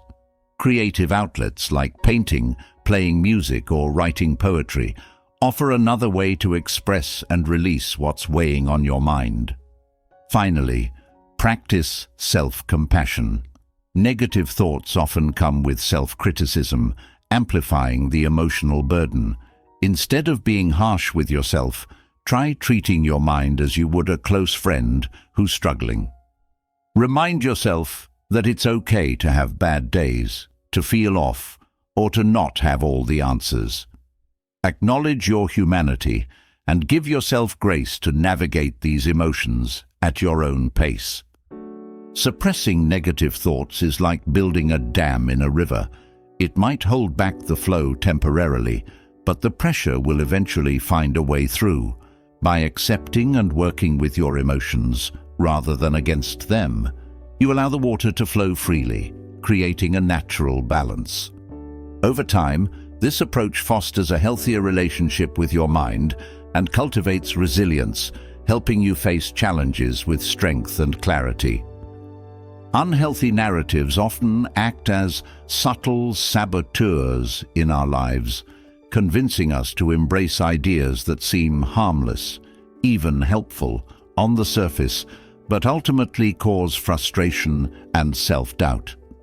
One common example is the notion that you can simply smile to feel better.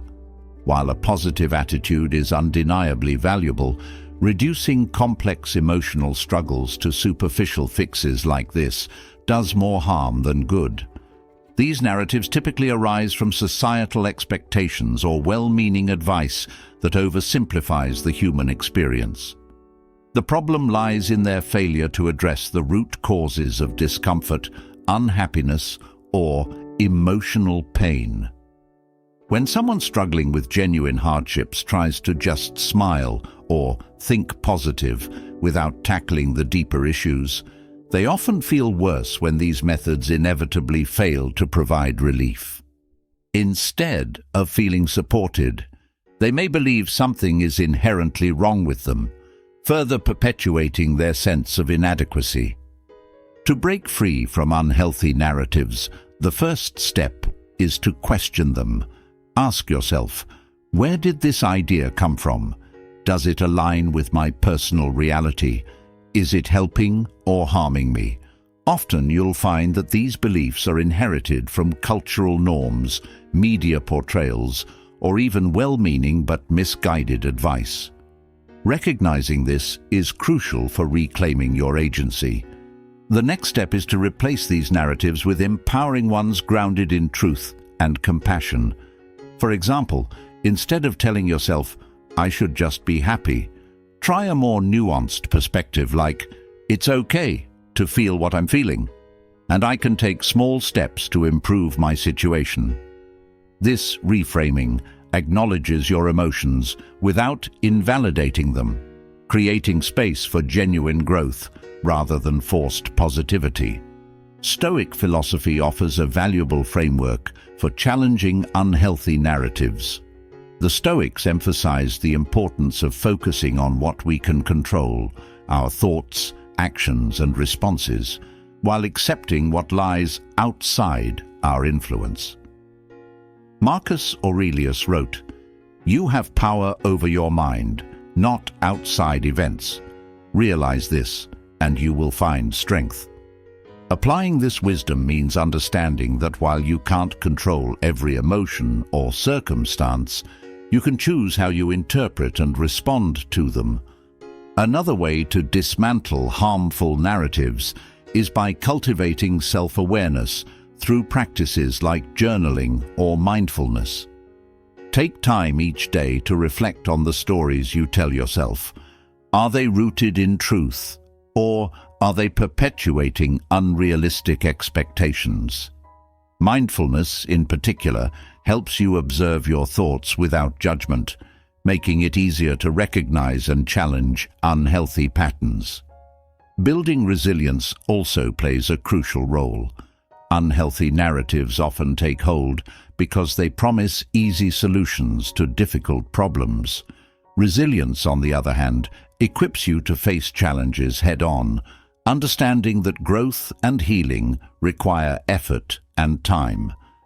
Instead of seeking quick fixes, focus on developing habits that foster long-term well-being, such as regular exercise, maintaining meaningful relationships, and setting achievable goals.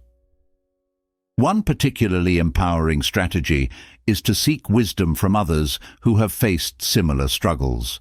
Whether through books, conversations, or support groups, learning how others navigated their challenges can inspire new perspectives and dismantle unhelpful beliefs. Stoicism, for example, teaches us through the writings of Epictetus, Seneca, and Marcus Aurelius that adversity is an opportunity to build character and find deeper meaning in life. Finally, embrace self-compassion. Unhealthy narratives often thrive on self-criticism, convincing you that you're failing when you don't live up to their impossible standards. Counteract this by treating yourself with kindness. Recognize that emotions are complex and multifaceted, and it's normal to experience ups and downs. Remind yourself that progress doesn't require perfection. It requires persistence and patience. Believing in harmful ideas like "just smile to feel better" may feel comforting initially, but these narratives can become mental traps. The solution lies in replacing oversimplified beliefs with deeper, more constructive truths that empower you to face life's challenges with grace and authenticity.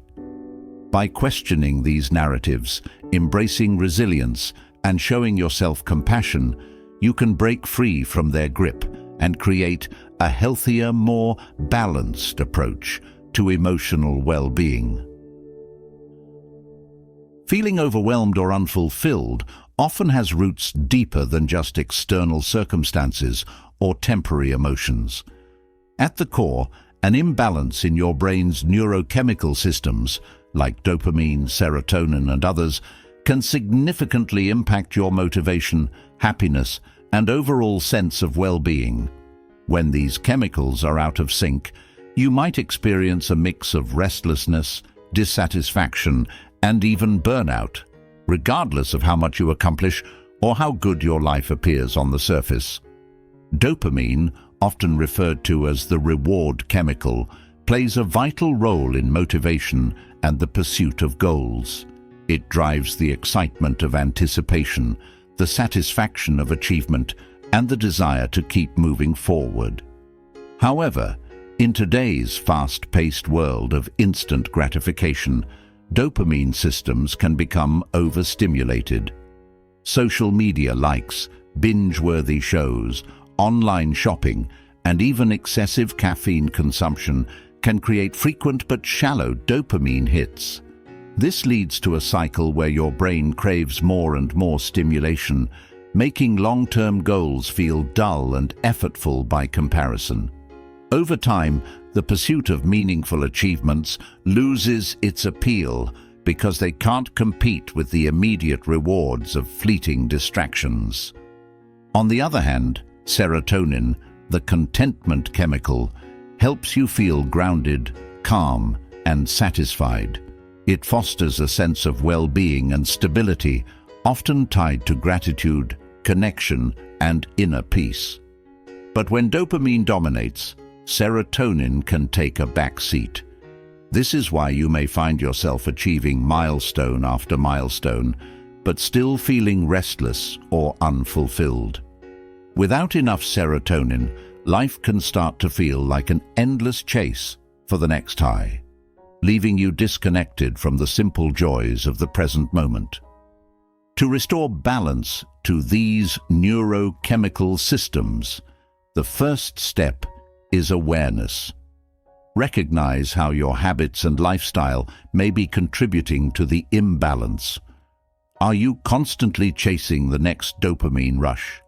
Be it through your phone, unhealthy snacks, or impulsive decisions.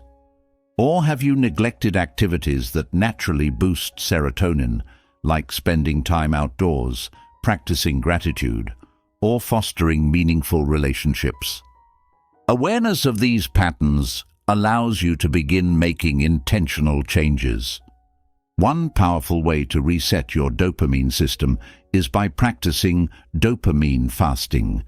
This doesn't mean cutting yourself off from all sources of joy, but rather setting boundaries around overstimulating activities. Limit time on social media, take breaks from compulsive multitasking, and replace mindless scrolling or gaming with activities that encourage deeper engagement, like reading a book, exercising, or pursuing a creative hobby. By reducing your dependence on quick dopamine hits, you'll retrain your brain to find excitement and motivation in more meaningful, long-term pursuits. At the same time, prioritize serotonin-boosting practices. Spending time in nature is one of the simplest and most effective ways to increase serotonin. A walk in the park, exposure to sunlight, or even gardening can have a profound impact on your mood. Practicing mindfulness or meditation can also help, as these activities cultivate a sense of presence and contentment. Gratitude journaling is another powerful tool. By focusing on what you're thankful for, you encourage your brain to release serotonin, fostering a greater sense of peace and fulfillment. Regular exercise is a key player in balancing these neurochemicals. Physical activity not only releases endorphins, another mood-boosting chemical, but also helps regulate both dopamine and serotonin levels. Whether it's a high-intensity workout, yoga session, or even a leisurely bike ride, movement provides a natural and sustainable way to support mental health. Nutrition also plays an essential role. A diet rich in whole foods, especially those containing tryptophan, a precursor to serotonin, and tyrosine, a precursor to dopamine, can help your brain produce these chemicals in healthy amounts. Foods like eggs, salmon, nuts, seeds, and leafy greens are excellent choices to support a balanced neurochemical system. Finally, adopt a Stoic mindset to complement these changes. Stoicism emphasizes the importance of balance, moderation, and focusing on what you can control. Marcus Aurelius once wrote, "Very little is needed to make a happy life. It is all within yourself, in your way of thinking." By embracing this perspective, you can shift your focus from external rewards and fleeting highs to internal contentment and the steady pursuit of personal growth. By addressing the imbalance in your neurochemicals, you can escape the cycle of overwhelm and dissatisfaction. It's not about achieving a constant state of happiness, no one does, but about cultivating habits and mindsets that bring your brain back into harmony. In doing so, you'll find that life feels less like a frantic chase and more like a journey worth savoring, one meaningful step at a time. Unrealistic self-talk can be a silent saboteur of confidence and well-being. Positive affirmations like, "I am perfect," "I am unstoppable," or "I can achieve anything I set my mind to," may sound empowering on the surface. But when they don't align with your current reality or beliefs, they can create a deeper sense of doubt and frustration. Instead of uplifting you, these affirmations may feel hollow, leading you to lose trust in yourself and question whether you're capable of growth.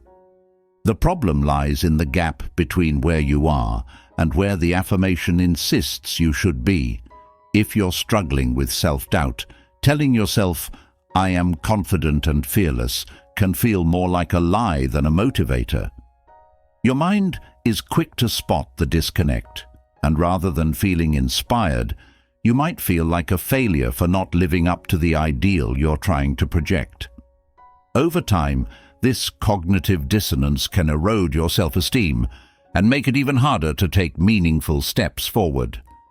The solution isn't to abandon self-talk entirely, but to shift from unrealistic affirmations to grounded, constructive ones.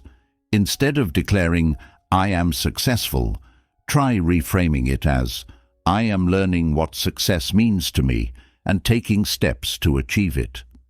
This subtle shift turns an empty statement into an actionable belief. It acknowledges where you are, emphasizes growth, and aligns with your capacity for progress. Another approach is to replace broad affirmations with specific ones. For example, instead of saying, "I am confident," focus on a specific behavior. "I can speak clearly and thoughtfully during meetings." This kind of affirmation targets an area where you can take measurable action, making it more believable and empowering. Self-compassion is also a powerful antidote to unrealistic self-talk. When you're hard on yourself for not meeting an unattainable standard, remind yourself that imperfection is part of being human. Rather than forcing positivity, embrace kindness toward yourself. Statements like, "I am doing my best, and that's enough for today," create space for growth without pressure. Stoic philosophy offers another way to approach self-talk. The Stoics believed in accepting reality as it is while focusing on what you can control. Instead of trying to convince yourself of an ideal, practice affirming your resilience and ability to handle challenges.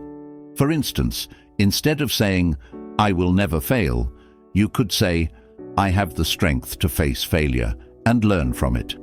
This kind of grounded self-talk builds inner confidence rooted in truth rather than illusion.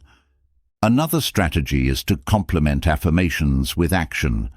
Telling yourself, "I can grow stronger every day," carries much more weight when you back it up with small, consistent steps toward your goal.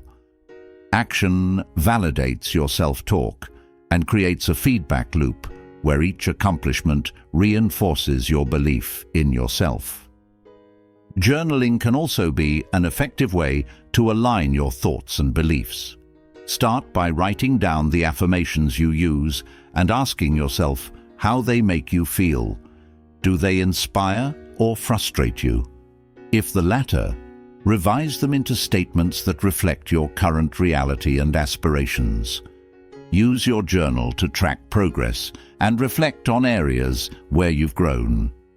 This practice helps you develop self-trust because you're building evidence of your capabilities over time. Lastly, surround yourself with people who model healthy self-talk and affirm your value. Positive influences can help shift your perspective and encourage you to adopt more realistic and supportive ways of thinking. Their grounded encouragement can remind you that growth is a journey, not a destination. Authentic self-talk isn't about pretending everything is perfect. It's about cultivating a mindset that supports your growth, even in the face of challenges. By grounding your affirmations in reality, focusing on progress rather than perfection, and taking consistent action, you can rebuild self-trust and confidence. Over time, this approach helps you align your inner dialogue with your true potential, making it a source of strength rather than self-doubt. Life rarely unfolds in a straight line. Progress, whether in personal growth, relationships, or career aspirations, often follows a winding, unpredictable path. Yet, many of us hold tightly to the expectation that improvement should be steady and consistent, like climbing a staircase with each step bringing us closer to our goals. When setbacks or plateaus arise, this expectation can lead to frustration, disappointment, and even a sense of failure. The challenge lies in our perception of progress. Society often glorifies success stories, highlighting the achievements without showing the missteps and struggles that preceded them. This creates a distorted view, making it easy to believe that setbacks are abnormal or that they signify inadequacy. The truth, however, is that non-linear progress is not only normal, but essential to growth. Every stumble, detour, or pause is an opportunity to recalibrate, learn, and build resilience. Take the example of someone trying to lose weight or build strength. At first, the progress might seem rapid. Numbers on the scale drop, or the weights they lift increase, but inevitably they hit a plateau. The scale refuses to budge, or the weights feel just as heavy as they did a month ago. In moments like these, frustration sets in. It's tempting to give up, thinking, if I'm not improving, why bother? However, what feels like stagnation is often the body adapting, building a foundation for the next breakthrough. This is true in all areas of life. Progress isn't always visible, but it is happening beneath the surface.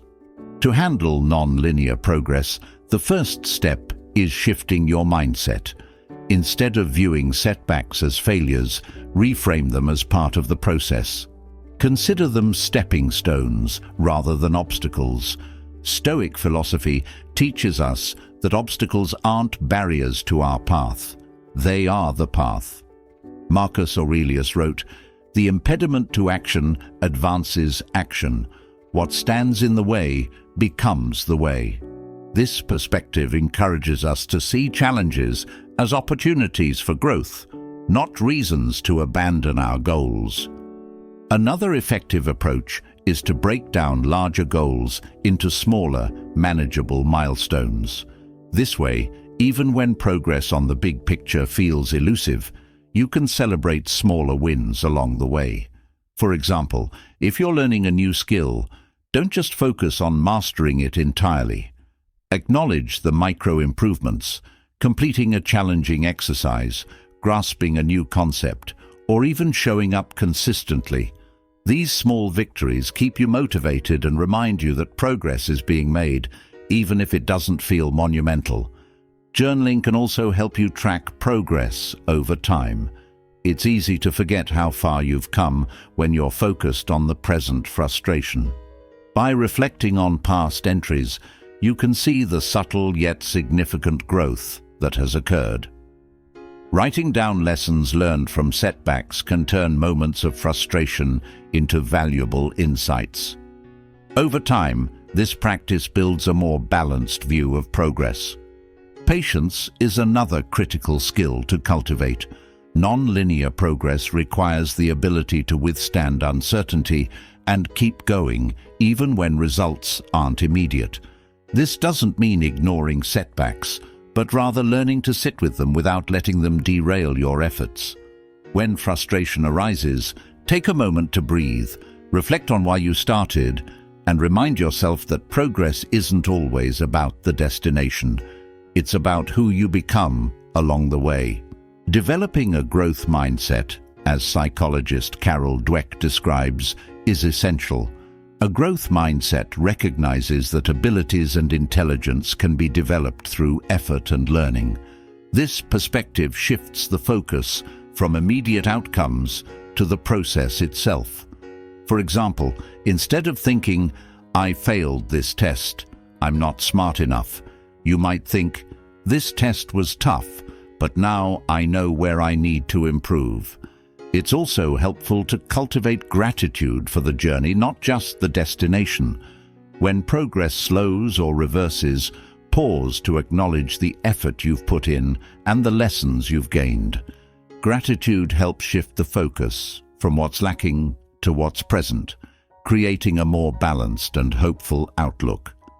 Lastly, surround yourself with supportive people who understand the nature of growth. Whether it's a mentor, friend, or community, having others to encourage you, share their own struggles, and celebrate your progress can make the journey feel less daunting. Their insights can provide perspective and remind you that non-linear progress is a shared human experience. In life, the most meaningful growth often comes from navigating the unexpected twists and turns, not from a perfectly smooth path.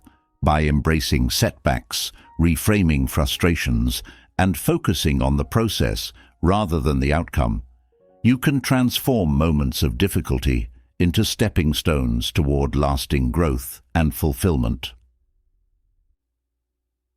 When life throws challenges your way, it's natural to react instinctively, to respond out of habit, emotion, or a desire to solve the problem as quickly as possible. But in the rush to fix things or defend yourself, it's easy to slip into reflexive behavior, where your actions are automatic and driven by impulse rather than thoughtful, deliberate choices. These instinctive reactions often stem from deep-rooted emotions like fear, anger, or anxiety, and while they might offer short-term relief or resolution, they rarely contribute to long-term peace or purpose. Take, for instance, a person who faces criticism at work. Their immediate reaction might be defensive, lashing out or shutting down. Maybe they counterattack, justifying their actions or blaming someone else. In the moment, this reaction feels right, but it doesn't serve them well in the long term. It erodes relationships, fosters resentment, and leaves them feeling unsatisfied, even if they won the argument. This automatic reflexive behavior might stem from past experiences where defending oneself felt like the only way to stay safe. But it leads to cycles of emotional exhaustion and a sense of powerlessness. The problem with reflexive behavior is that it strips you of control. It prevents you from stepping back and thinking clearly before taking action. When you react impulsively, you allow the situation to control you. Your feelings dominate your actions rather than being guided by intention and clarity. This pattern often leaves you feeling as though you're trapped in a loop, responding to life rather than directing it. One of the first steps in overcoming reflexive behavior is self-awareness. Recognizing when you're reacting instead of acting deliberately is crucial. This requires slowing down and becoming mindful of your emotional triggers. Instead of immediately reacting to a stressful situation, practice pausing. Give yourself a moment to breathe and assess. Ask yourself, is this the response I truly want to make, or am I simply reacting out of habit or emotion? This moment of pause allows you to replace reflexive behavior with intentional action. You begin to act from a place of clarity and purpose. Instead of reacting to criticism with defensiveness, you might choose to listen calmly, absorb the feedback, and respond thoughtfully. This doesn't mean ignoring your feelings or suppressing your emotions, but it does mean choosing to act in a way that aligns with your values and goals, rather than being ruled by reactive impulses. Another important tool is developing a practice of deliberate action through mindfulness or reflection. Take a few minutes each day to center yourself, reflect on your goals, and decide how you want to respond to different situations. This will help you develop a habit of thinking before reacting. In moments of stress, you'll be able to draw upon these practices, using them to stay grounded and make intentional decisions. Stoic philosophy offers a valuable framework here. The Stoics believed that while we cannot control external events, we have complete control over how we respond to them. Marcus Aurelius, for instance, wrote about the importance of maintaining a calm and rational mind, no matter the external chaos. He understood that while reflexive behavior might be the natural response to adversity, it is not the most beneficial. Stoicism encourages us to practice discipline in our thoughts and reactions, choosing actions that align with our virtues and long-term purpose rather than reacting impulsively. Additionally, setting clear intentions for your actions can help you steer away from reflexive responses. When you face a situation, ask yourself what outcome you truly want and what action will best serve your greater purpose. This clarity acts as a compass, guiding you toward thoughtful responses rather than automatic ones. Finally, embrace patience.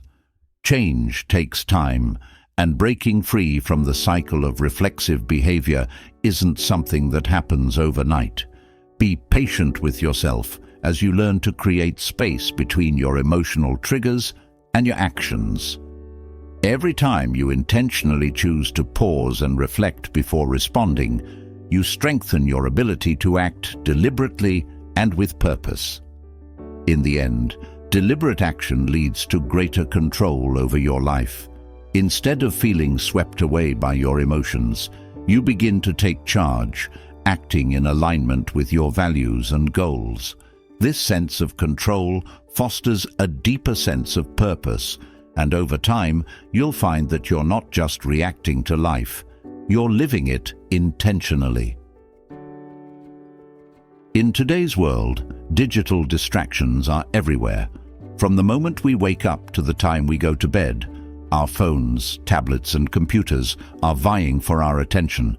Notifications ping, feeds refresh endlessly, and the allure of instant gratification keeps us hooked. While these devices are powerful tools, their overuse creates anxiety, diminishes focus, and pulls us away from the meaningful activities that truly enrich our lives. Imagine a person scrolling through social media in the morning, planning only to check for a few minutes.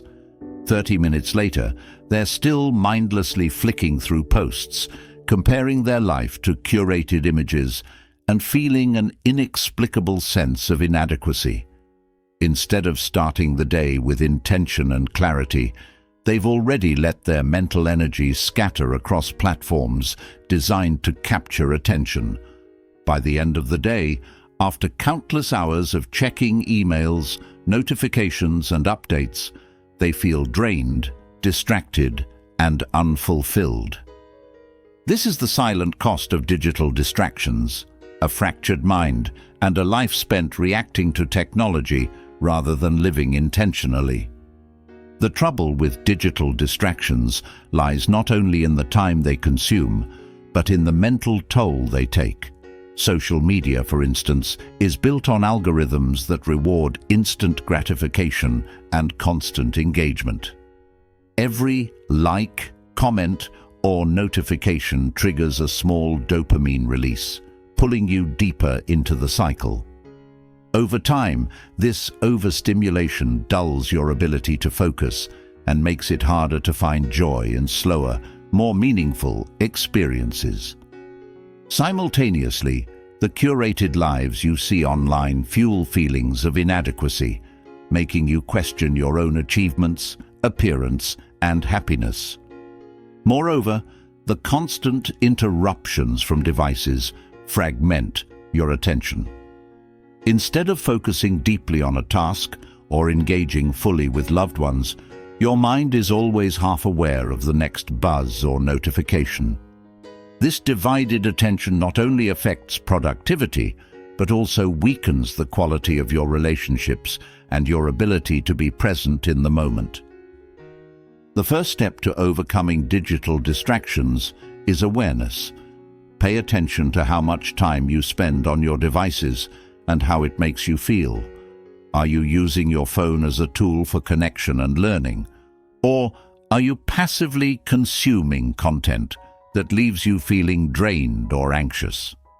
Recognizing the impact of your digital habits is essential for change. Once aware, begin to set boundaries around your device usage. Start with small, manageable changes. For example, avoid checking your phone first thing in the morning. Instead, use that time to center yourself. Meditate, journal, or simply enjoy a quiet moment. Similarly, create tech-free zones in your day, like during meals or an hour before bedtime. These boundaries help you reclaim your focus and create space for more fulfilling activities. Another powerful strategy is to redesign your digital environment. Turn off unnecessary notifications, organize your home screen to show only the apps you need, and use tools like app blockers to limit time spent on distracting platforms. Even rearranging your apps so that social media is less accessible can reduce the temptation to mindlessly scroll. Equally important is replacing digital distractions with meaningful activities. Identify what you want more of in your life, whether it's hobbies, relationships, or personal growth, and prioritize those things. Instead of turning to your phone during moments of boredom, reach for a book, go for a walk, or spend time in conversation with someone you care about.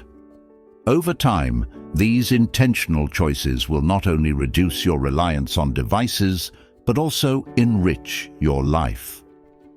Mindfulness can also help. Each time you feel the urge to check your phone, pause and ask yourself why. Are you bored, anxious, or avoiding a task? This moment of reflection can help you break the habit of reaching for your device out of reflex and guide you toward more intentional behavior. Stoic philosophy offers timeless wisdom here. Marcus Aurelius wrote, "You have power over your mind, not outside events. Realize this, and you will find strength." Technology is an outside event.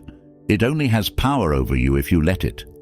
By taking control of your relationship with technology, you reclaim your mental space, energy, and focus. Rebuilding your focus in a world designed to fragment it is no easy task, but it's one of the most important steps you can take toward a more meaningful and intentional life. Start small, commit to being present, and remember that every moment you reclaim from digital distractions is a step toward living fully. In the whirlwind of modern life, it's easy to lose sight of what we already have. The constant push for more success, more possessions, more recognition, often drowns out the quiet, stabilizing power of gratitude. When we don't take time to appreciate the good in our lives, we disconnect from a vital source of emotional balance.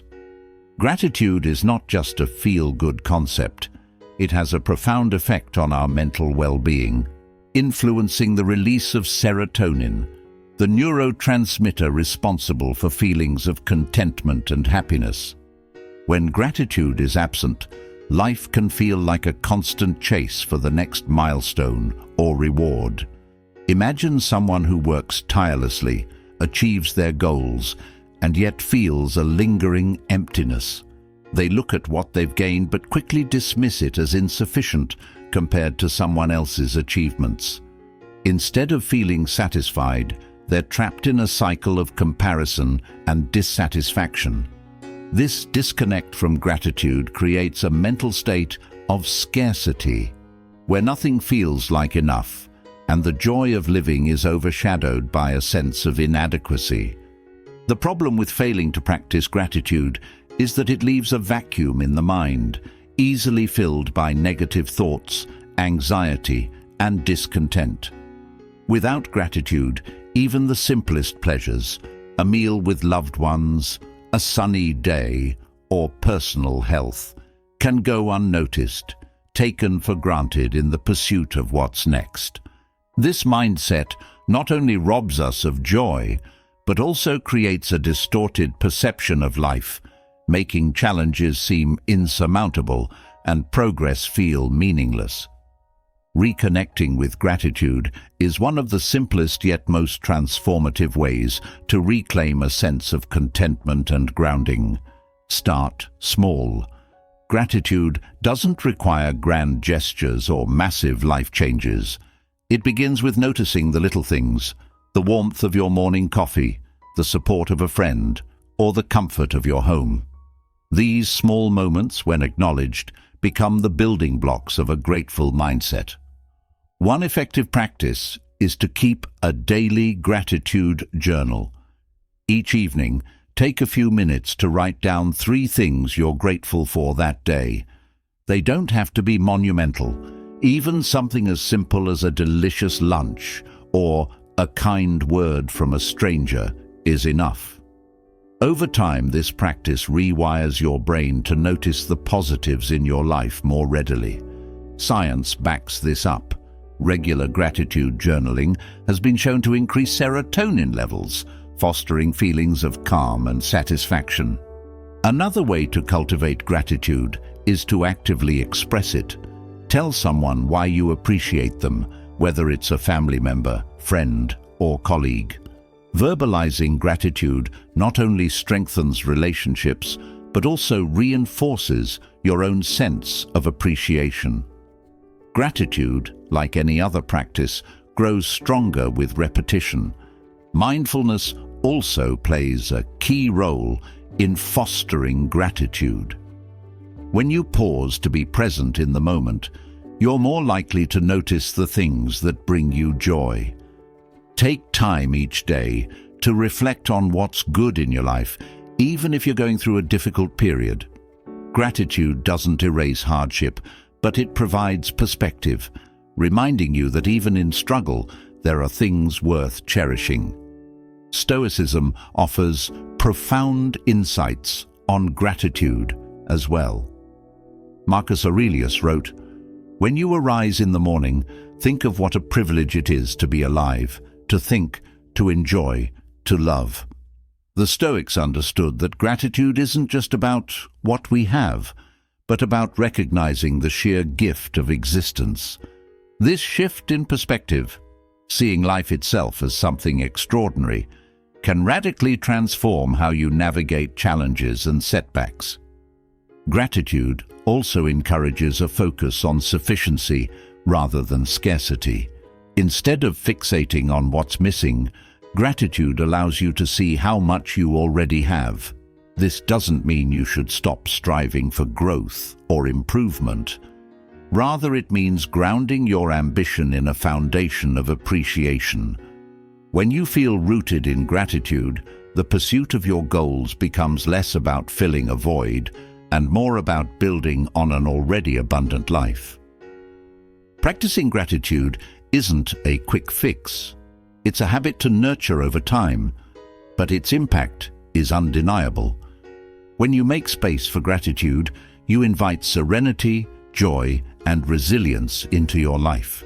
It helps you navigate life's highs and lows with a sense of balance, reminding you that even in the hardest moments, there is something to be grateful for. Gratitude isn't just an act, it's a way of seeing the world, and it has the power to bring you back to yourself. In a culture that glorifies hustle and productivity, rest is often treated as a luxury rather than a necessity. The constant push to do more, achieve more, and be more can leave us running on empty, both physically and emotionally. Without adequate rest and recovery, we risk more than just exhaustion. We risk losing the mental clarity and emotional stability that enable us to lead fulfilling lives. When rest is neglected, the effects can be insidious. Sleep deprivation, for example, doesn't just leave you feeling tired. It disrupts your brain's ability to process emotions, regulate stress, and consolidate memories. You may find yourself more irritable, less patient, and unable to focus on even simple tasks. Over time, this lack of recovery compounds, creating a state of chronic fatigue that erodes your overall well-being. The same is true for mental rest. When the mind is constantly bombarded with information, emails, social media notifications, and endless to-do lists, it has no time to reset. The result is a feeling of being perpetually on, which can lead to burnout, anxiety, and even physical health issues. The irony is that the very effort to stay productive often backfires, making you less effective and more prone to mistakes. One of the most overlooked aspects of recovery is mindfulness. In our rush to get through the day, we rarely take time to pause and simply exist in the moment. This constant forward momentum not only drains us, but also disconnects us from the present, leaving us feeling unfulfilled no matter how much we accomplish. To overcome this, it's essential to reframe the way we think about rest. Rest isn't a sign of weakness or laziness. It's a fundamental part of maintaining a healthy and productive life. Just as a car needs fuel and maintenance to run efficiently, our minds and bodies need rest to perform at their best. The first step is prioritizing sleep. Aim for 7 to 9 hours each night, as recommended by sleep experts.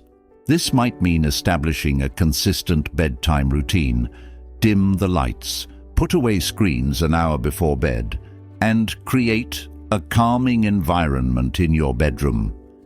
If you struggle with sleep, practices like deep breathing or guided meditation can help signal to your body that it's time to unwind. Equally important is scheduling breaks throughout your day.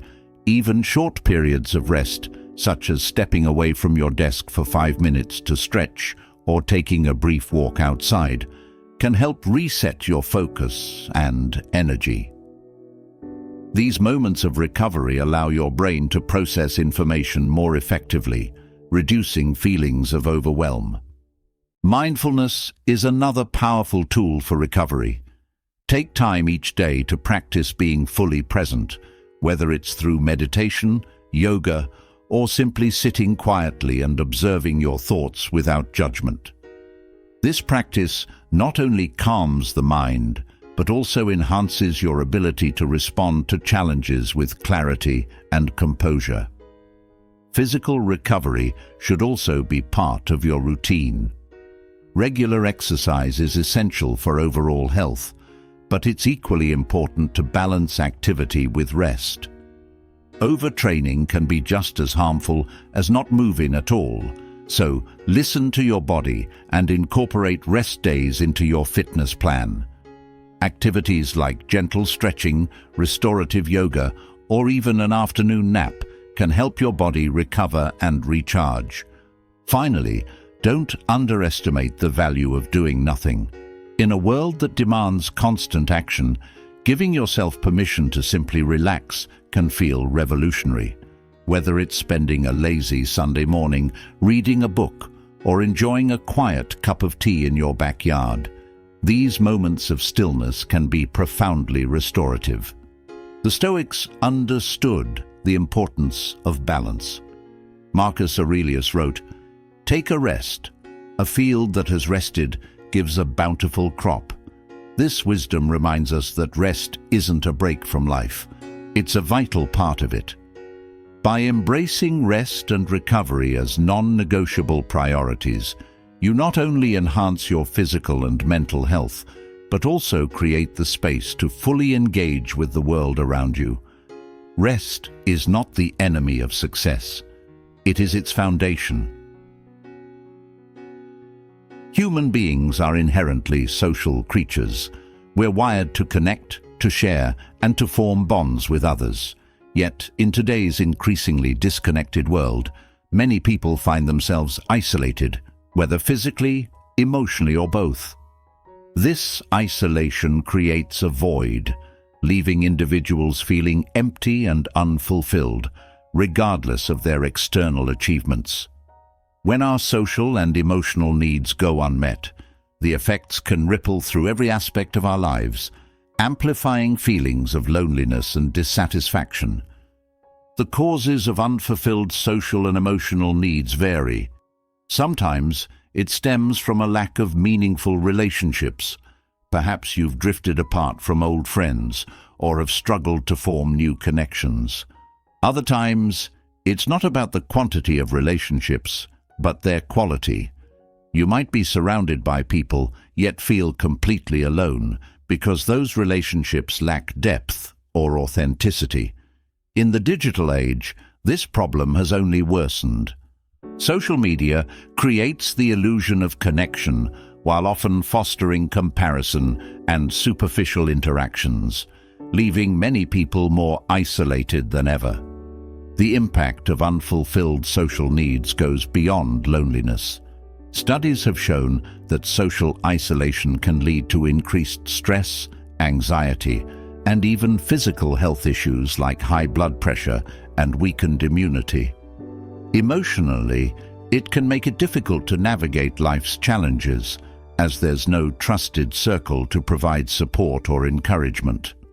Over time, the lack of genuine connection can erode your sense of self-worth, as you may begin to internalize the idea that you're unworthy of love or companionship.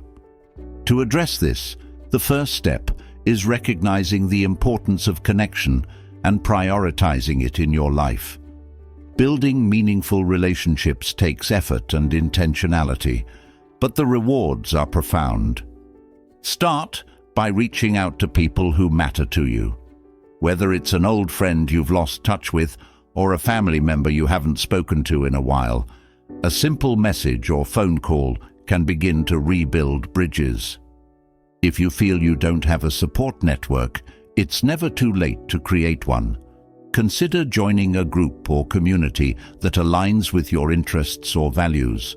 Whether it's a book club, a fitness class, or a volunteer organization, these settings provide opportunities to meet like-minded people who share your passions. Authentic connections often develop naturally when you engage in activities that bring you joy and fulfillment. It's also crucial to practice vulnerability.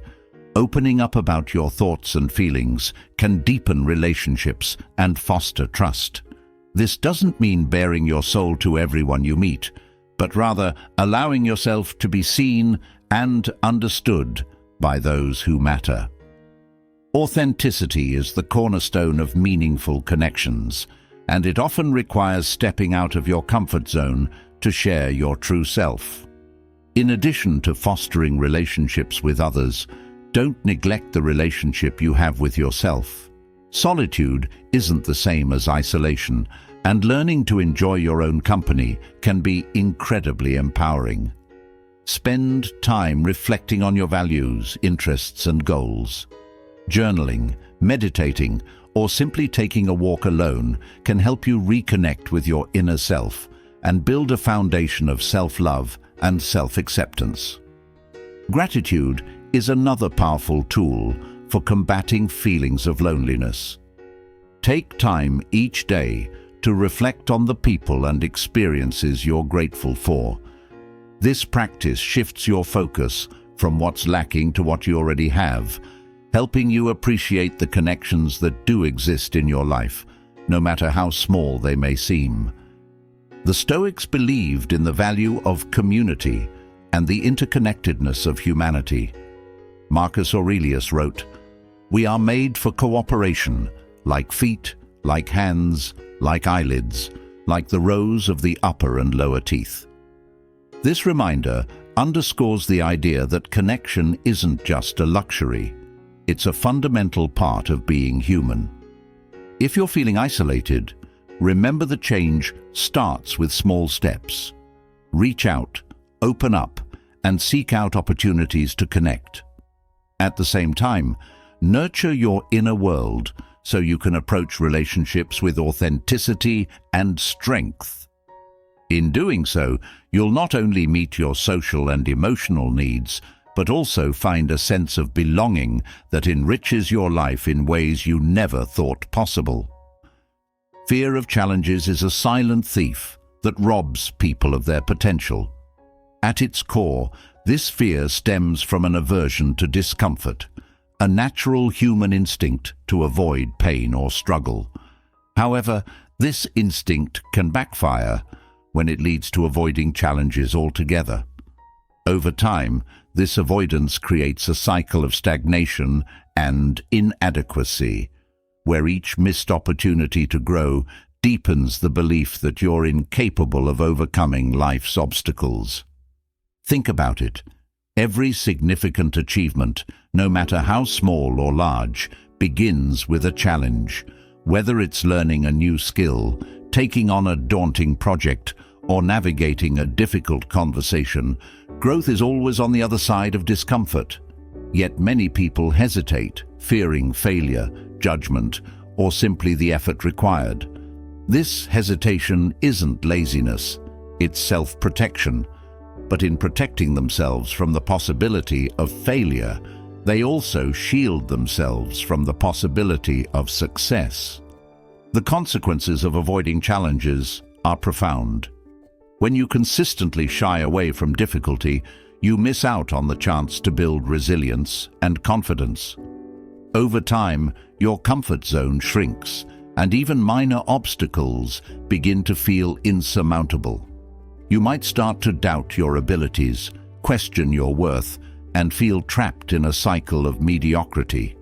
This stagnation can seep into every area of life: career, relationships, personal development, leaving you with a nagging sense of unfulfilled potential.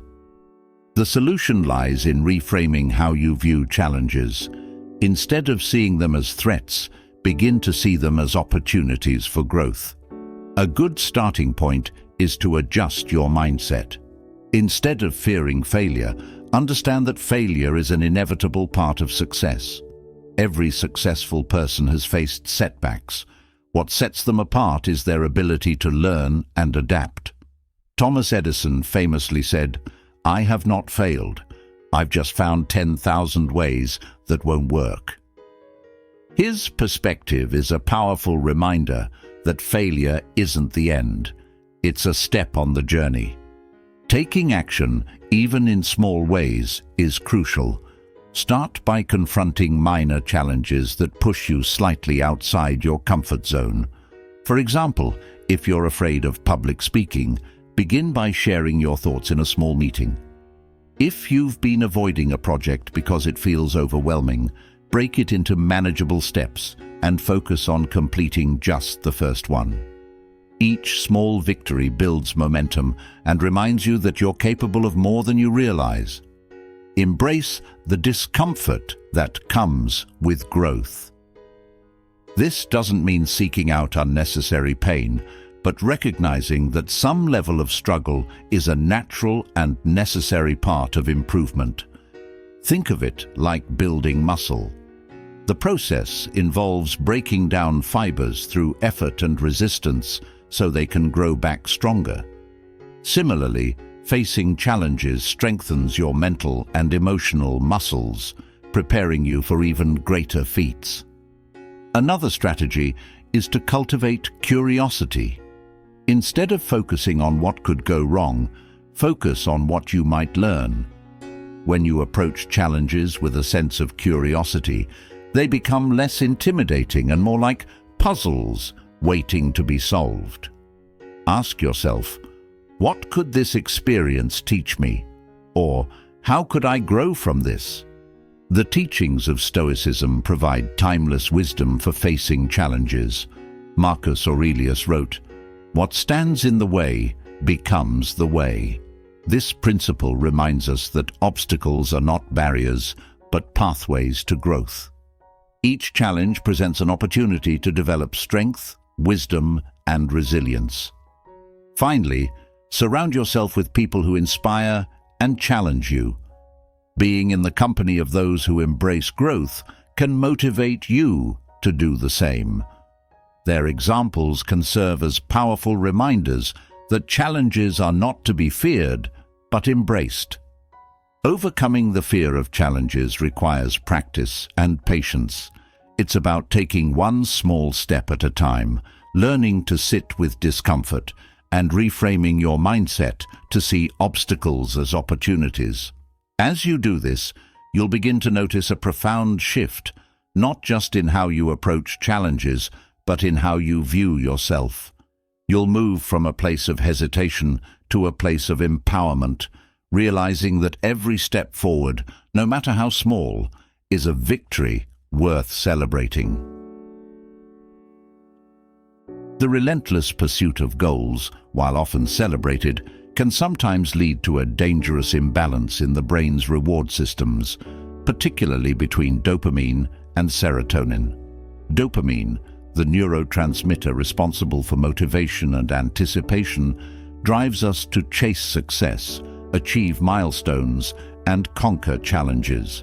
It's what keeps us striving for more.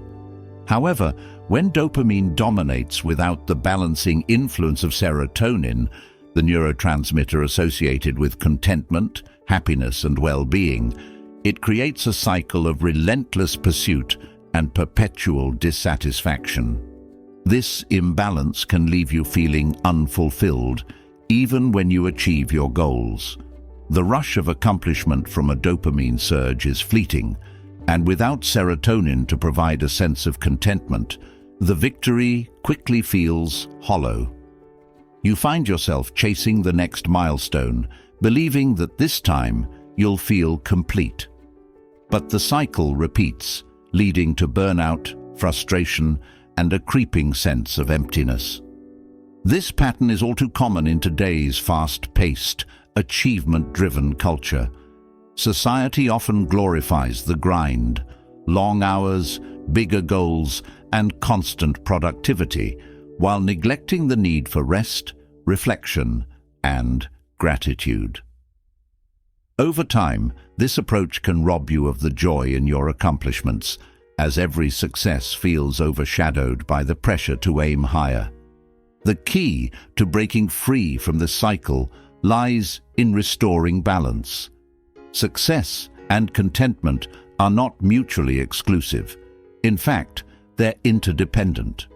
To achieve this equilibrium, you must learn to integrate moments of contentment and gratitude into your journey, rather than reserving them for the end. Start by redefining success. Instead of viewing it as a destination, see it as a series of steps and experiences. Celebrate small wins along the way. For example, if you're working toward a promotion, don't just focus on the title or salary increase. Acknowledge the skills you're developing, the relationships you're building, and the resilience you're cultivating. These moments of recognition can boost serotonin, helping you feel grounded and fulfilled even as you continue striving. Practicing mindfulness is another powerful way to restore balance. Take time each day to pause, breathe, and reflect on what you already have. Ask yourself, what am I grateful for today?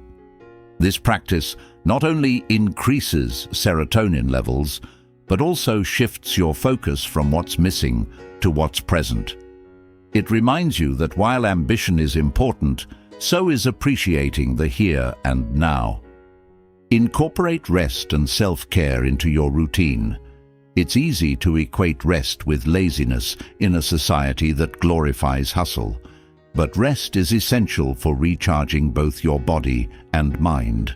Schedule time for activities that bring you joy and relaxation, whether it's reading, spending time in nature, or connecting with loved ones. These moments allow your brain to reset, fostering a sense of balance and preventing burnout. It's also important to set meaningful goals. When your pursuits are aligned with your values and passions, the journey itself becomes more fulfilling. Ask yourself, why is this goal important to me? If the answer feels superficial, like achieving status or impressing others, it might be worth re-evaluating your priorities. Goals that resonate with your true self are more likely to bring lasting satisfaction. Stoic philosophy offers valuable insight here. Marcus Aurelius reminds us, very little is needed to make a happy life. It is all within yourself, in your way of thinking. This doesn't mean abandoning ambition, but rather understanding that external achievements alone won't bring lasting happiness. True fulfillment comes from cultivating inner peace and aligning your actions with your core values. Finally, adopt the practice of gratitude. Each day, write down 3 things you're grateful for. They don't have to be grand. Simple moments like enjoying a warm cup of coffee or receiving a kind word from a colleague are just as powerful. Gratitude shifts your focus from what you lack to what you have, nurturing a sense of contentment that complements your drive for success. Balancing dopamine and serotonin requires intentional effort, but it's a practice that transforms not only how you pursue your goals, but also how you experience life. by integrating moments of gratitude, rest, and reflection into your journey. You can find joy in the process while still striving for greatness. Remember, life isn't just about reaching the summit. It's about savoring the climb. In a world that celebrates constant hustle, it's easy to fall into the trap of measuring your worth solely by how productive you are. The pressure to achieve, perform, and excel often leaves little room for fun or enjoyment. Over time, this overemphasis on productivity creates an exhausting cycle where life begins to feel like an endless to-do list, draining you emotionally and mentally. Without moments of play, spontaneity, or joy, you may find yourself weighed down by the sheer burden of existence, wondering why even your accomplishments feel hollow. When life becomes all work and no play, something vital is lost: your ability to recharge and reconnect with the simple pleasures that make life meaningful. Productivity, while important, is not an end in itself. It's a means to achieve balance, fulfillment, and joy. Without injecting moments of lightness into your day, the grind will eventually erode your motivation, creativity, and sense of well-being. The problem with constant productivity is that it doesn't leave space for the human spirit to breathe. Imagine a violin string stretched too tightly. It might play for a while, but eventually it will snap. Similarly, when life is all deadlines, targets, and achievements, it can feel as though you're perpetually bracing for the next demand. This leaves little room for the kind of carefree, unstructured moments that foster creativity, strengthen relationships, and replenish your energy. The solution to this isn't about giving up on productivity. It's about finding balance. Play and enjoyment are not distractions from your goals. They're essential ingredients for achieving them sustainably. When you allow yourself to step away from the grind, you give your mind a chance to reset, your emotions a chance to heal, and your perspective a chance to widen. Start by redefining your relationship with leisure. Many people view downtime as wasted time, but it's actually a powerful tool for personal growth and rejuvenation. Studies show that engaging in enjoyable activities, even for a short while, boosts mood, reduces stress, and improves overall productivity in the long run. Taking breaks to play isn't indulgent, it's smart. To incorporate more play into your life, think about what used to bring you joy as a child. Was it drawing, playing games, exploring nature, or losing yourself in a good book? These activities aren't just for kids. They're timeless ways to reconnect with your sense of wonder and curiosity.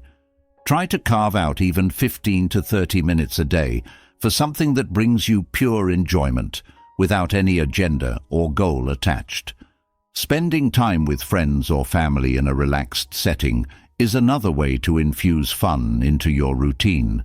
Instead of always focusing on structured plans, allow for spontaneity. Go for a walk, play a board game, or share stories and laughter over a meal. These moments of connection not only lighten your mood, but also remind you that life is meant to be lived, not just worked through. Physical play is especially powerful. Activities like dancing, hiking, or even tossing a ball around can release endorphins, improve mental clarity, and rekindle your sense of vitality. It doesn't have to be strenuous. Anything that gets your body moving and makes you smile will do. Mindfulness can also help you savor joyful moments when they happen. Often, we rush through pleasurable experiences, barely noticing them before diving back into our responsibilities. By practicing mindfulness, you can fully immerse yourself in moments of fun, soaking up the joy and letting it energize you for what's next. The Stoics understood the importance of balance, even amidst their disciplined philosophies. Marcus Aurelius wrote, "Take leisure in good company, and let the soul rest. He recognized that life isn't just about effort, but also about the moments that remind us why we strive in the first place. So, if your life has started to feel burdensome, ask yourself, when was the last time I laughed? When did I last feel free, playful, or simply happy? If the answer doesn't come easily, it's time to make a change. Reintroduce joy into your life, not as an afterthought, but as a deliberate priority. After all, the most productive life is one that's balanced, meaningful, and alive with moments of genuine fun. When we avoid challenges and shy away from discomfort, we often miss out on the incredible growth opportunities life has to offer. It's tempting to seek the path of least resistance, where life feels safe, predictable, and free from struggle. But this avoidance can leave us feeling stuck, helpless, and disconnected from our potential. Personal growth doesn't come from comfort. It comes from pushing through difficulties, learning from failures, and stepping into the unknown with courage. One of the reasons many people fail to recognize their personal growth potential is because discomfort is often framed as a negative experience. Society encourages us to strive for ease, convenience, and instant gratification. But the truth is that these comforts rarely lead to long-term fulfillment. Growth, on the other hand, demands effort. It requires stepping outside of what feels familiar and embracing the challenges that life inevitably presents. Consider a seed buried in the soil.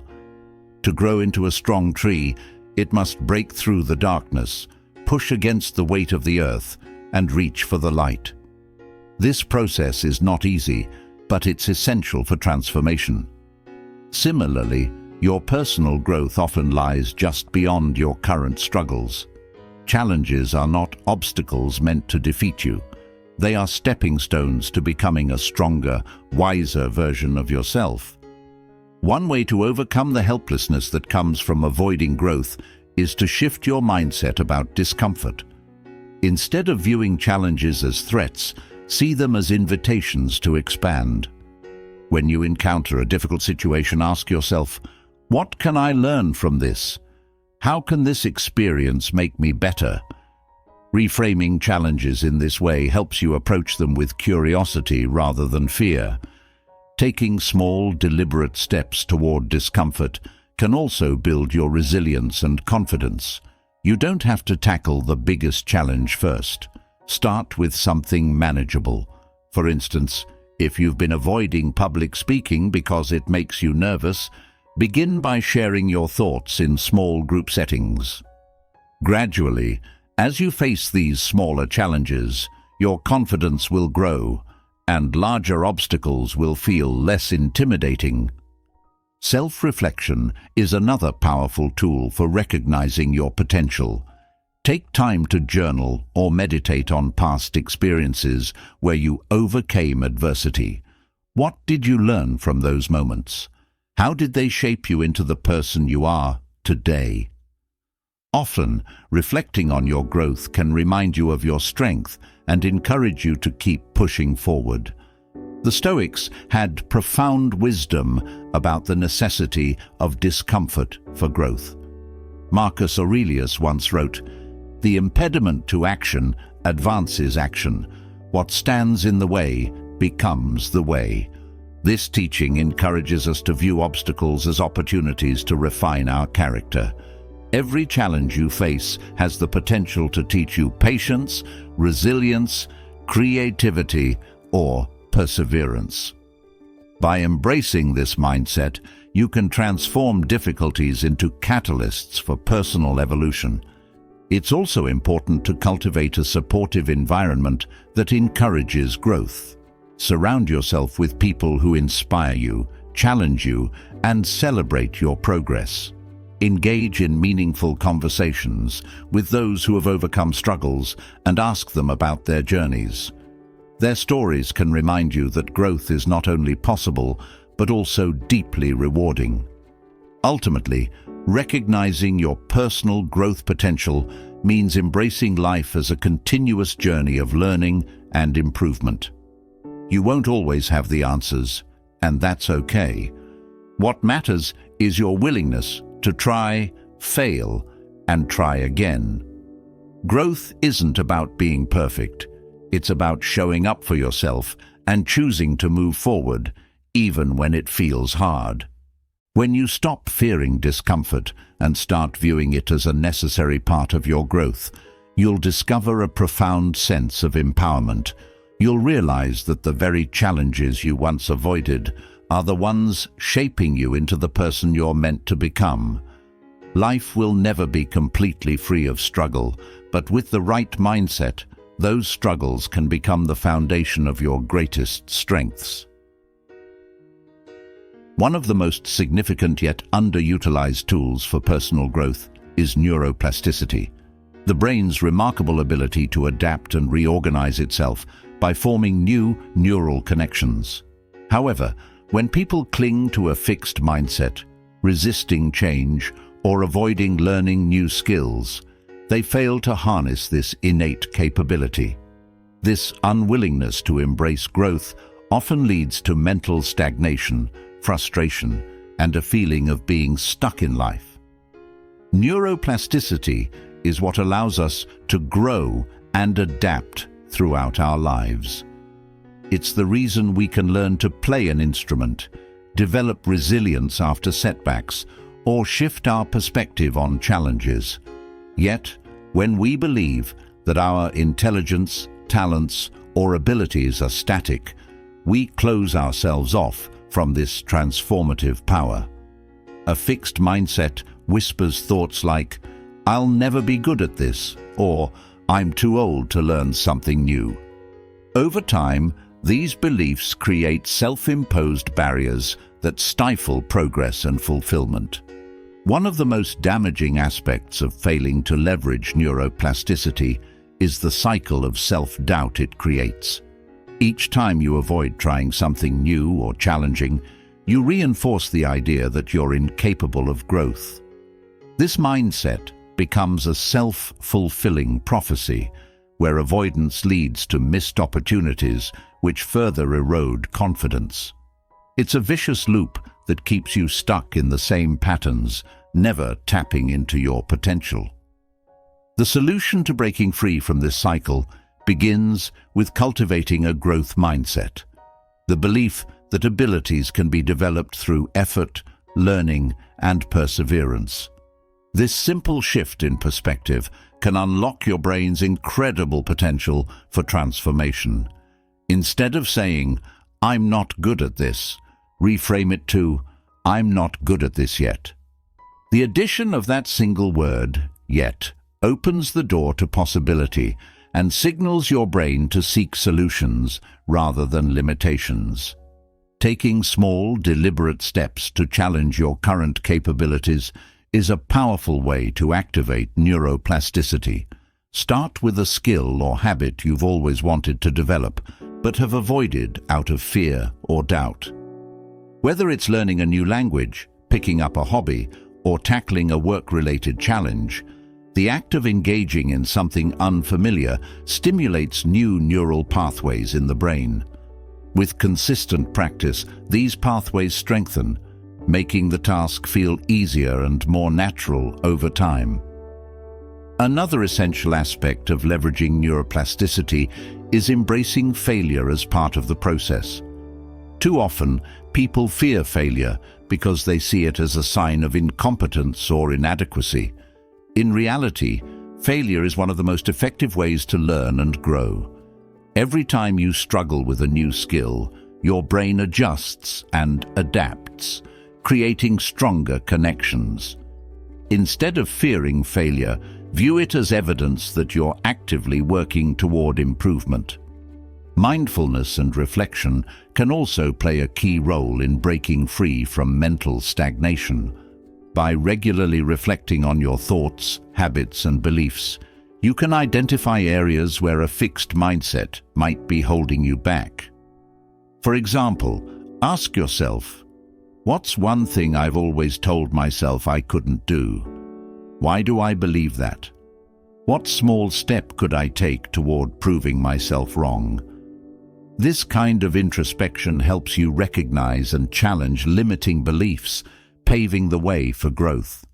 It's also vital to surround yourself with environments and people that encourage learning and adaptation. Seek out mentors, join groups of like-minded learners, or expose yourself to new ideas through books, podcasts, or classes. The more you immerse yourself in growth-oriented environments, the easier it becomes to adopt a mindset of curiosity and resilience. The Stoics, too, understood the importance of adaptability. Marcus Aurelius wrote, "You have power over your mind, not outside events. Realize this, and you will find strength." This wisdom reminds us that our thoughts and perceptions are within our control. By embracing the idea that we can change and grow, we take charge of our mental landscape, unlocking the boundless potential of our minds. Ultimately, leveraging neuroplasticity is about giving yourself permission to evolve. It's about recognizing that no matter your age, background, or current circumstances, you have the capacity to learn, adapt, and thrive.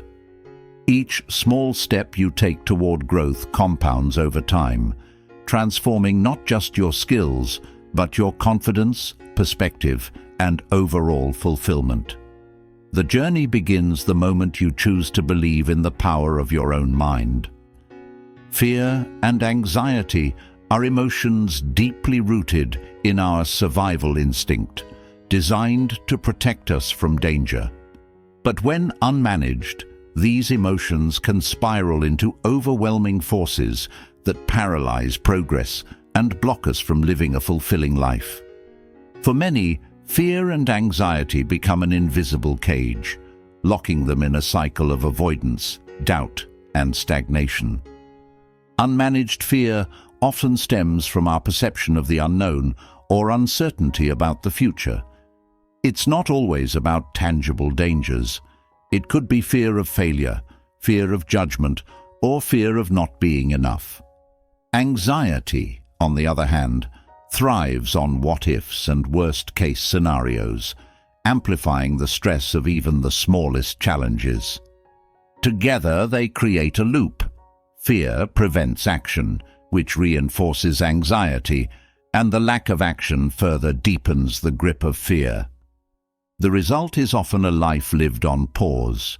You may procrastinate on opportunities, avoid stepping outside your comfort zone, or struggle with decision-making because the weight of what if feels unbearable.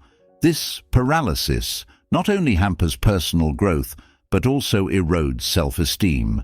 Each time you let fear dictate your choices, it whispers, "See, you weren't strong enough." Over time, this belief solidifies, making it harder to break free. The first step in managing fear and anxiety is understanding that they are not the enemy. Both emotions are signals, your mind's way of highlighting areas where you feel uncertain or vulnerable.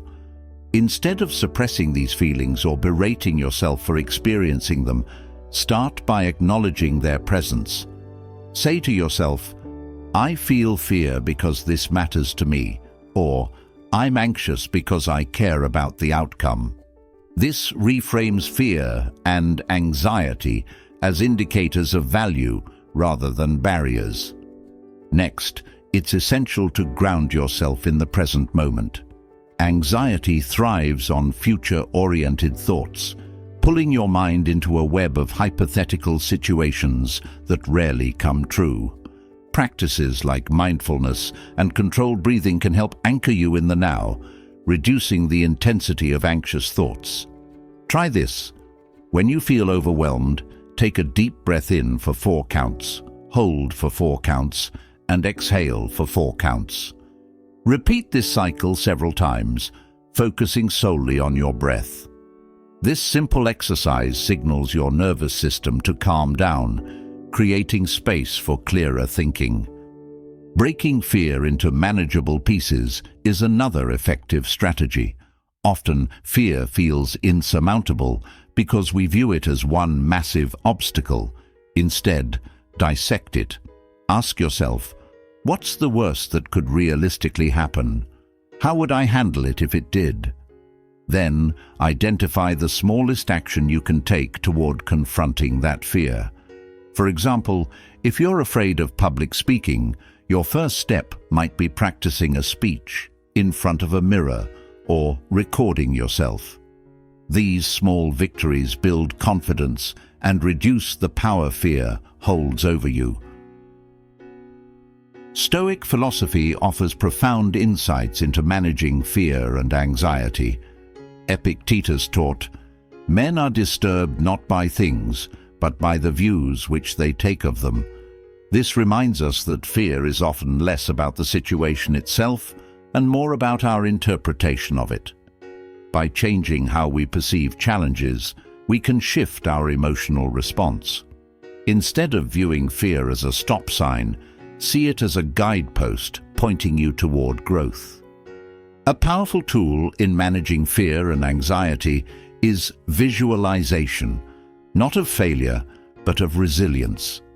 Instead of fixating on what could go wrong, imagine yourself facing a challenge with strength and grace.